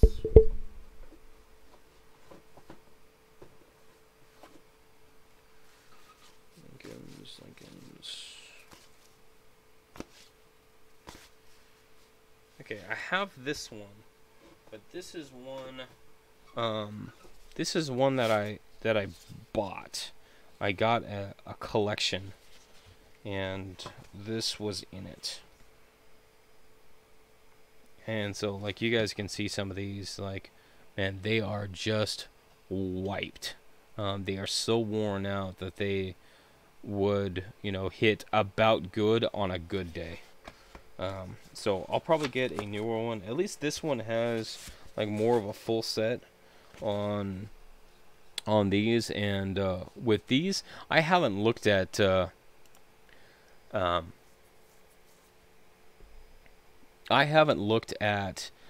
any of these for varieties or anything yet. So, because I didn't get the books until maybe probably the last month, and I've had this in my collection for a while. So I'll have to go through each one of these and look at, the same features. But I'm gonna get a new book, and to build my own collection of Indian heads. And some of these are a little bit better, like this one right here, this 1899. Looks like that it still got a full Liberty in the headdress.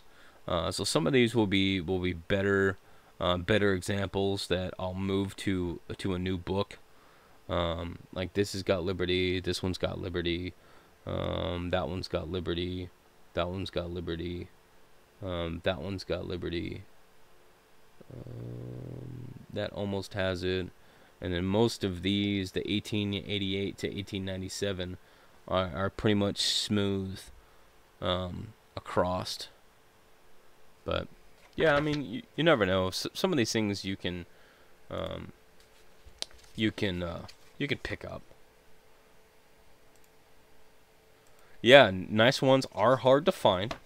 But I feel like that makes them more special when you do find them, because that those coins had to have been kept at some point, because otherwise it wouldn't look like what it does now.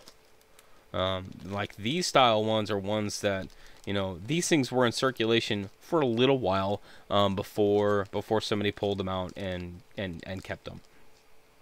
Like the full like slick ones, that those are coins that specifically came out of circulation, and that have been in circulation for a while, which are also kind of neat, because when you're looking at something as old as 1900, so when it was brand new in 1900, how long was it circulated before it finally got pulled out?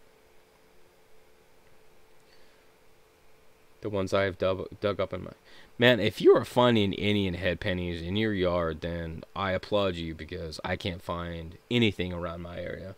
Um, the earliest thing that I found is some wheats and a couple silver dimes, and that's it so far. I haven't found anything better than I've found a couple silver nickels, um, but that's still I'm still in the 40s and 50s. So I don't really have anything a lot older than that yet. There's a couple places that I'm scoping out, doing the research on, to get to kind of find out the history about some of the areas, because where just north of where I live, there was an old mission in like the late 1800s time frame. I don't remember the date exactly, but there was a mission there for a long time. So I'm sure that there are coins that are mid to late 1800s that are out there, that just haven't been found yet. I have a White's Coinmaster, Coinmaster Pro, I think. I started originally with just a basic $50 bounty hunter, and that was a great machine just to learn on, and I still have a lot of learning to do. I'm still a novice, by every stretch of the imagination.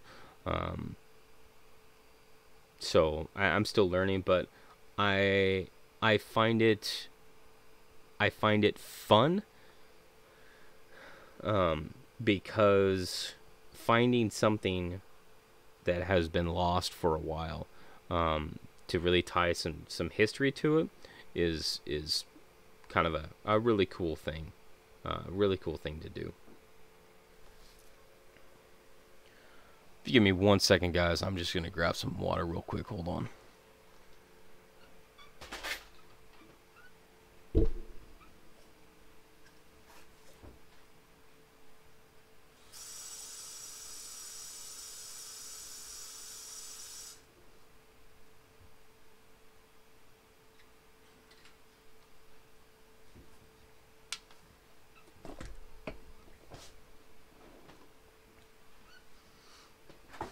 All right. I'm parched. You don't have a detector yet? If you go onto Amazon, that's actually where I got my first one, and it was like $50. I would say, from experience, just get a real basic one, and then learn on it. Because I guarantee you that the more knowledge that you have, that vastly outweighs the machine. Because you can have somebody with a better machine or a more expensive machine, that if they are not patient and they're not like reading the geography, they won't find as much than somebody who takes a little bit more time, reads the land, kind of sees different areas, and what those signs could represent. But the machine that I have now I think is maybe a couple $100, I think, and it works great. Like, it works amazingly. Like, I found all kinds of stuff with it. But that doesn't mean that I need to go and spend $800 for a metal detector, because I don't feel like that I need it at that level.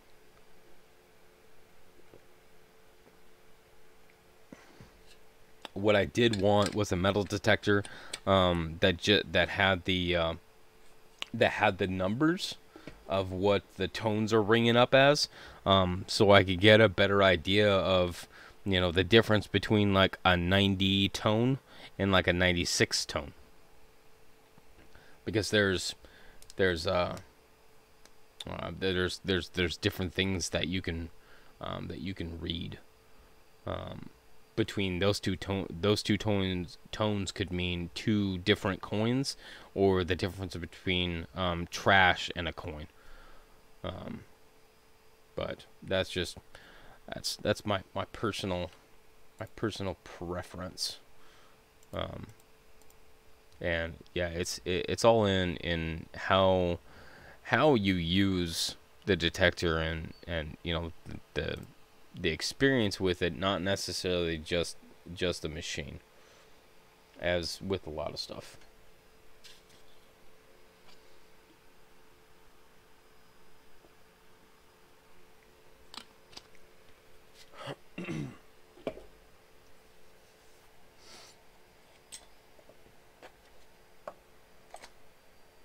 Blues sent that. Shout out to Blues for sending me a nickel.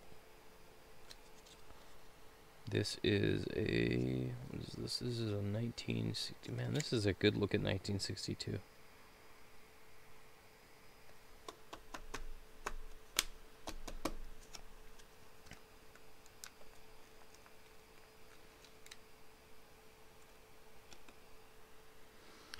Let's check out this nickel. That's a lot of good detail on a nickel.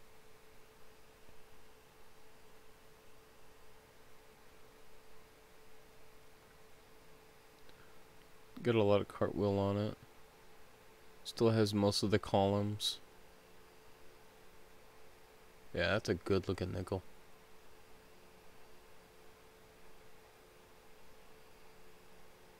Good looking nickel, that's for sure.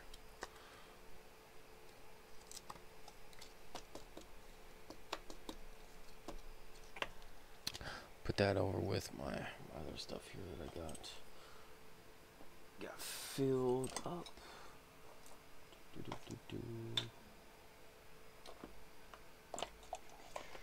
Have that. Just gonna go there until I find the thing.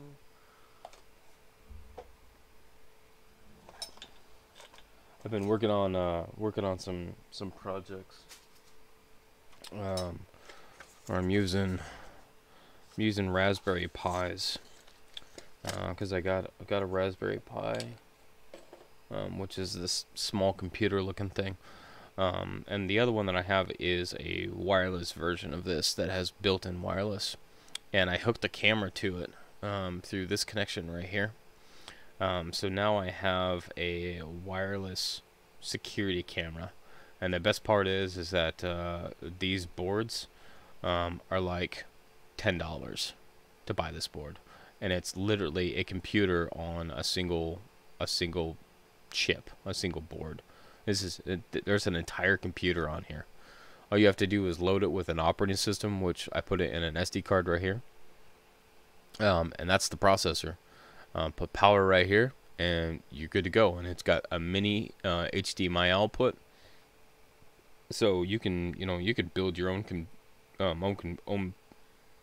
computer with this. And there's other things you can add to it.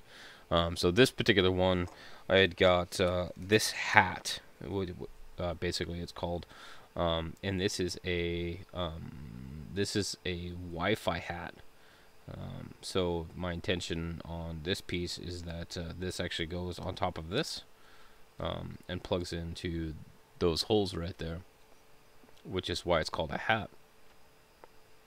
And so this is the Wi-Fi piece. So these two pieces right here would be the same thing as the other one that I got, which is exactly the same thing, only it has built-in Wi-Fi. So I'll use this for another project. I like to tinker with stuff. So that has a Wi-Fi and a Bluetooth piece on it.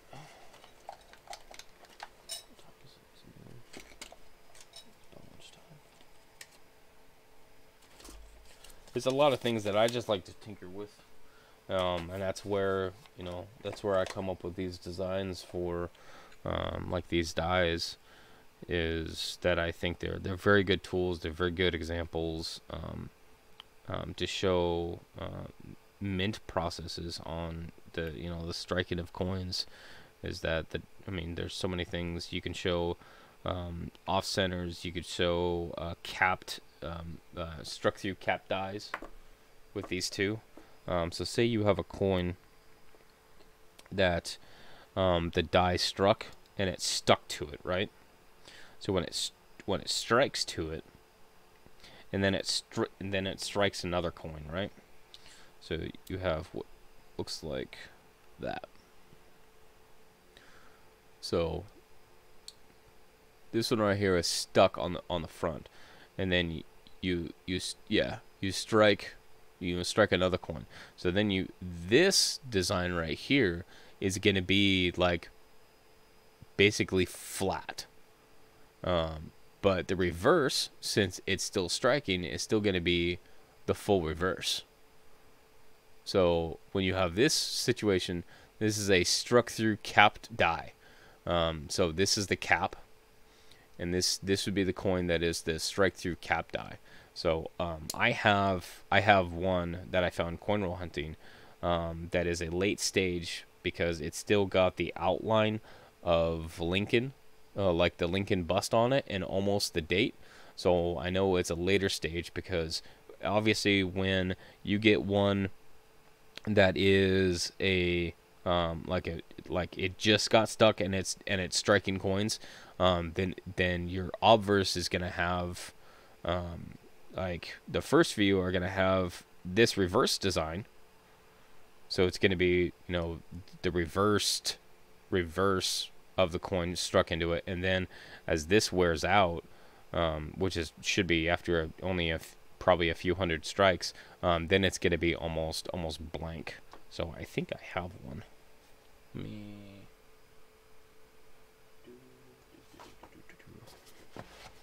Struck through cap die.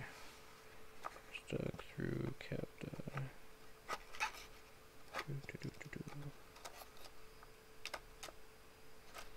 I don't know where I would put that one. It's kind of an odd one.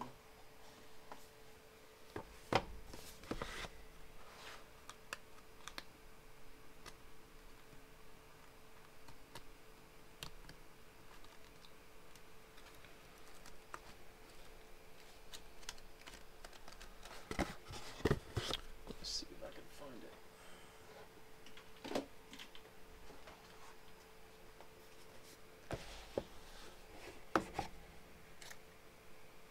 Oh, there it is.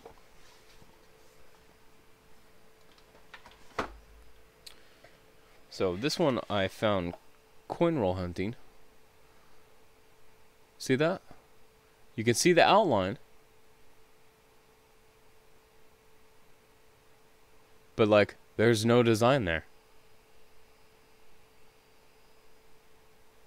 But then when I flip it over, hey look, it's full reverse. So that right there is a perfect example of seeing. You can almost see the date too.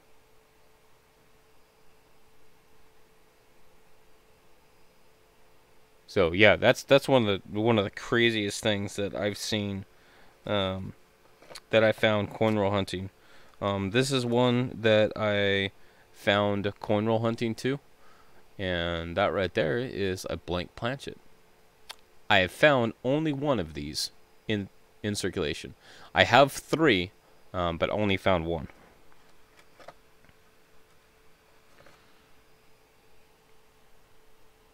This has got to be one of my favorites too. Double clipped planchet. So I got a clip up here and a clip down here. So this is a 1981. So as we were talking about clips earlier,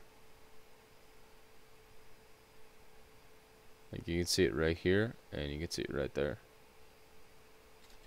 Isn't that awesome?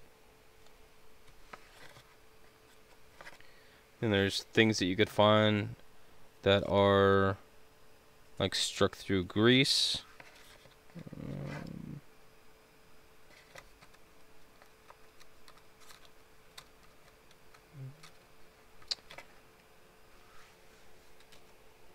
Blakesley effect, yeah.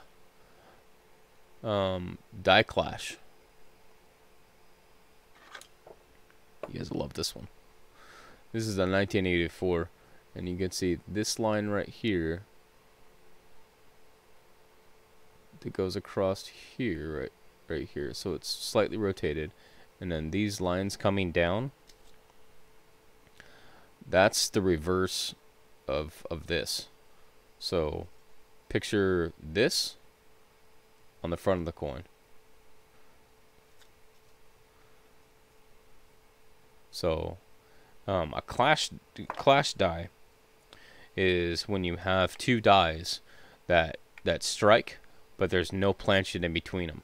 So it transfers the design from each of the designs across to the other one, and then they continue striking coins. So you have the imprint of the reverse on the front of this coin, and then when I flip it over, this is going to be a better example. You can see that Lincoln's head is right here. So you have this line that comes up just below the N, and then you'll have this line that comes up right here just below the N, and then the back of his head will be right here. Then in this bay over here, you'll have his chin, and then his coat will come down here, and this is his vest right here. So that is a clash. And so as you guys like get to know some of these different effects and these different mint processes, then you guys will be able to pick some of this stuff out.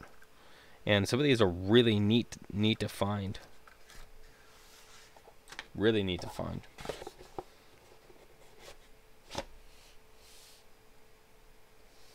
Double strap flip over is similar, but with the clash, and that's not aligned. Yeah. Anytime you get problems with the actual striking of the coins, there are a multitude of things that can happen. There's strike through objects. There's broad striking. So basically how this works is that there is a small collar that fits over these to create that space, because if you just take a coin and you just strike it, then it's going to come out the side. It's going to just balloon out the side. But that collar sits in between those two dies. And so when they strike, that metal stops when it hits that collar on the outside. So if a broad strike is when the collar is missing, or fails to operate, and the two dies come in, and then so your coin will be wider than what it actually is. So a penny will turn into a dime size or a nickel size. But some they can be bigger, and it will look like that it just got mushroomed out. And some of those are really neat to see. Then you have like pile-ups, where like you have a capped die, and it keeps striking them, and they keep getting stuck. And then you have the bonded coins, which is like this mass of like 3, 4, 5, 6 coins that are all mashed together because it got stuck. One got stuck, and then another one got stuck, and another one got stuck, and that that one die just kept on striking through all of these piles of coins. So yeah, there's a lot of things that can happen.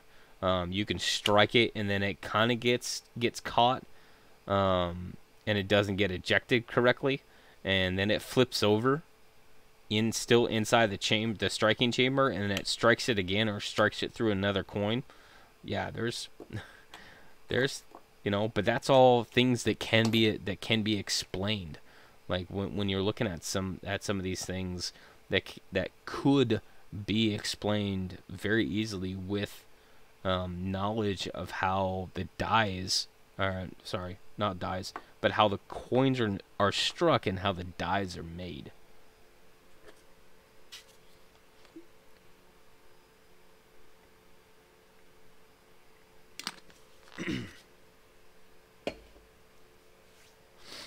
So, yeah. And then, yeah, there's, yeah, it's just, it's really cool to, I mean, as you see the different things on the coins, you know, imagining, you know, what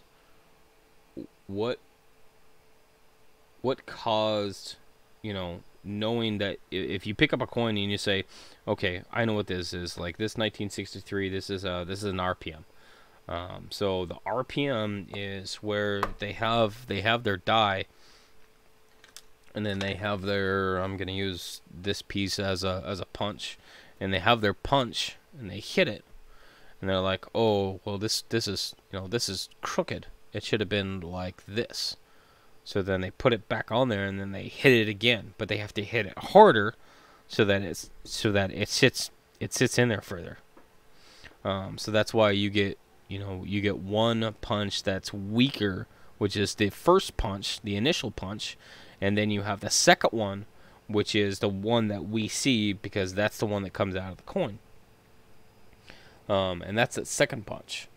In 1979, they actually had a broken punch that they were using, that has a split in the bottom left of the D. So right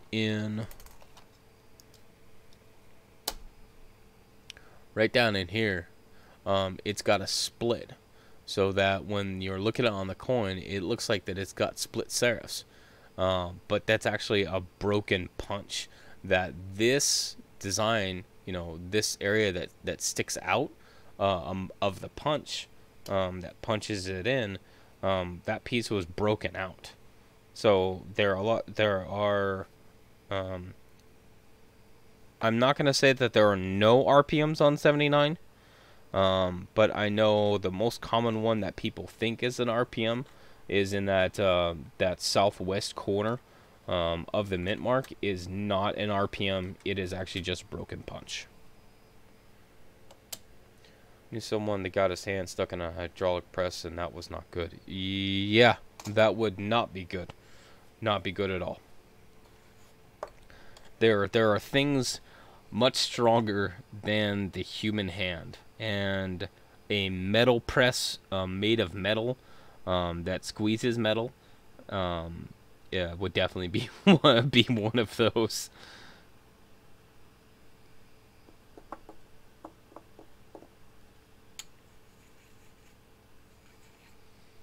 I like making these things. These things are cool. And how often can you play with you know, coin making things to understand the process? I gotta figure out like what the collar looks like. Is like, because I would love to 3D print like a striking chamber, so that we can I have a lot of die chips. I don't necessarily collect them. I mean, I keep them, so I guess, yes, I collect them. But just as I come across them, like, I mean, it's not something I'm very hardcore about. But, like, I would love to build, like, a mock-up of a striking chamber, like, complete, so that, you know, like CoinOp or Ken can go through and, you know, we can see, you know, how this process, like, it would be like cut in half or whatever, so we can see how this process is, and recreate each error, to show, like, okay, if you find, you know, this coin with this thing in it, this is what causes that.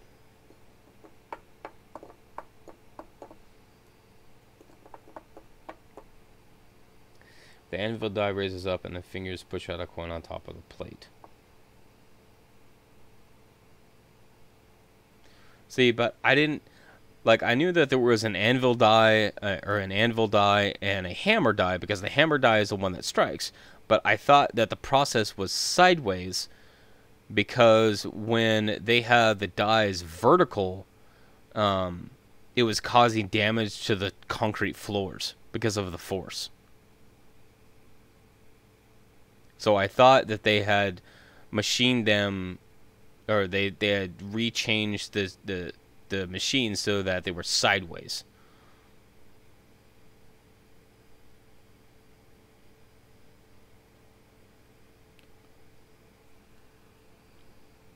So in the case that they were sideways, how does that work? I'm assuming that, you know, do they come in and they strike at the same time, or is one fixed and the other one moves? And then how does that work with the collar? Right. It would be easier to explain like this, but the same thing is that if I can build the striking chamber, and if I can make it somehow so that I could just lay it down on the desk and run it, then it would be, this would be the anvil die, this would be the hammer die, you know, and it would be like this, and I could just, like, you know, rotate the wheel to go through the process of, you know, a coin gets inserted into the striking chamber, collar comes around it, hammer die comes down, strikes the coin, lifts up, collar comes out, new planchet comes in, you know, something to that effect, so that we, when we are talking about, you know, specific errors, specifically striking errors, that we can show specifically the process, so that people have a better understanding of what it is. Because we could talk about it, we could draw pictures and stuff, but I really think that if we had a physical representation of the actual, or some physical version of the machinery, then it would be much easier for people to understand how these things are occurring. And I just want to build something. That's what it is.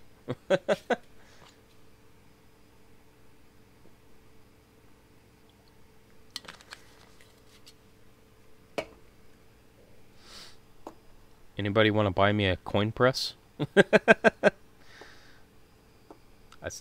a coin machine. I'm sure you can buy them used from the mint, right?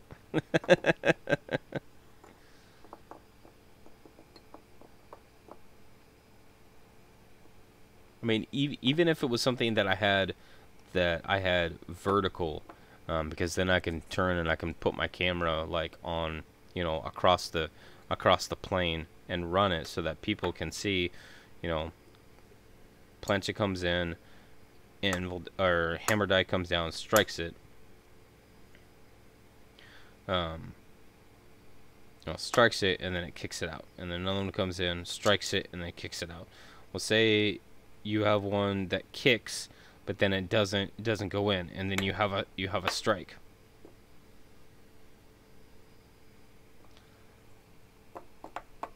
I would buy all the coin boxes you can make, like the metal ones I have, CJ.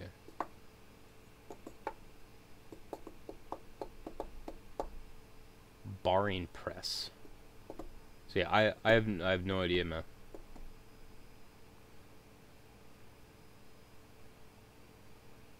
Lincoln, I'm limited in my build space that I can do, so I can do, like, you know, like these, which are like yay big, but I mean, the biggest one I can make is gonna be like 6 inches. So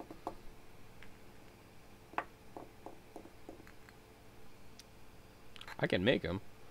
They're just gonna be small.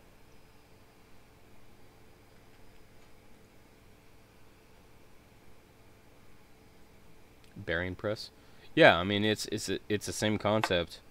That you have a fixed point, and then you have a piston coming down, and striking it, and but this process is going to be like, you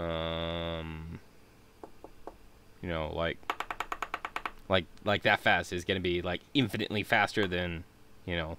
But if it's something that like we can cycle through and say that, you know, hammer die comes down, strikes the planchet. Here is when it is actually struck, and then when this comes up, this gets kicked out. Next one comes in, gets struck, comes up. This one gets kicked out. Yeah, I think that would be cool. So in other words, I need to find some design plans for a coining press or a coining machine, and rebuild it piece by piece. That's what you guys are saying.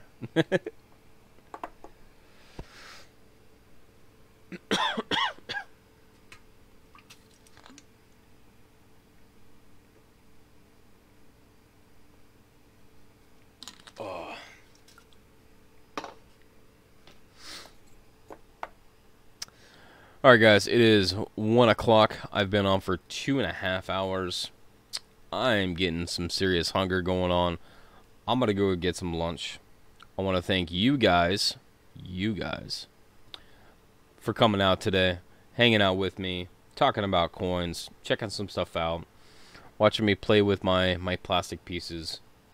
And yeah, if you guys already haven't already hit the like button, go ahead and just smash the coins out of it. And yeah, I will see you guys around. I think Lemon has an auction tonight, so if you guys go there, I will see you there. If not, I will see you at some other channels on online. And you guys have a wonderful day. Thank you for coming, and I will see you guys next time.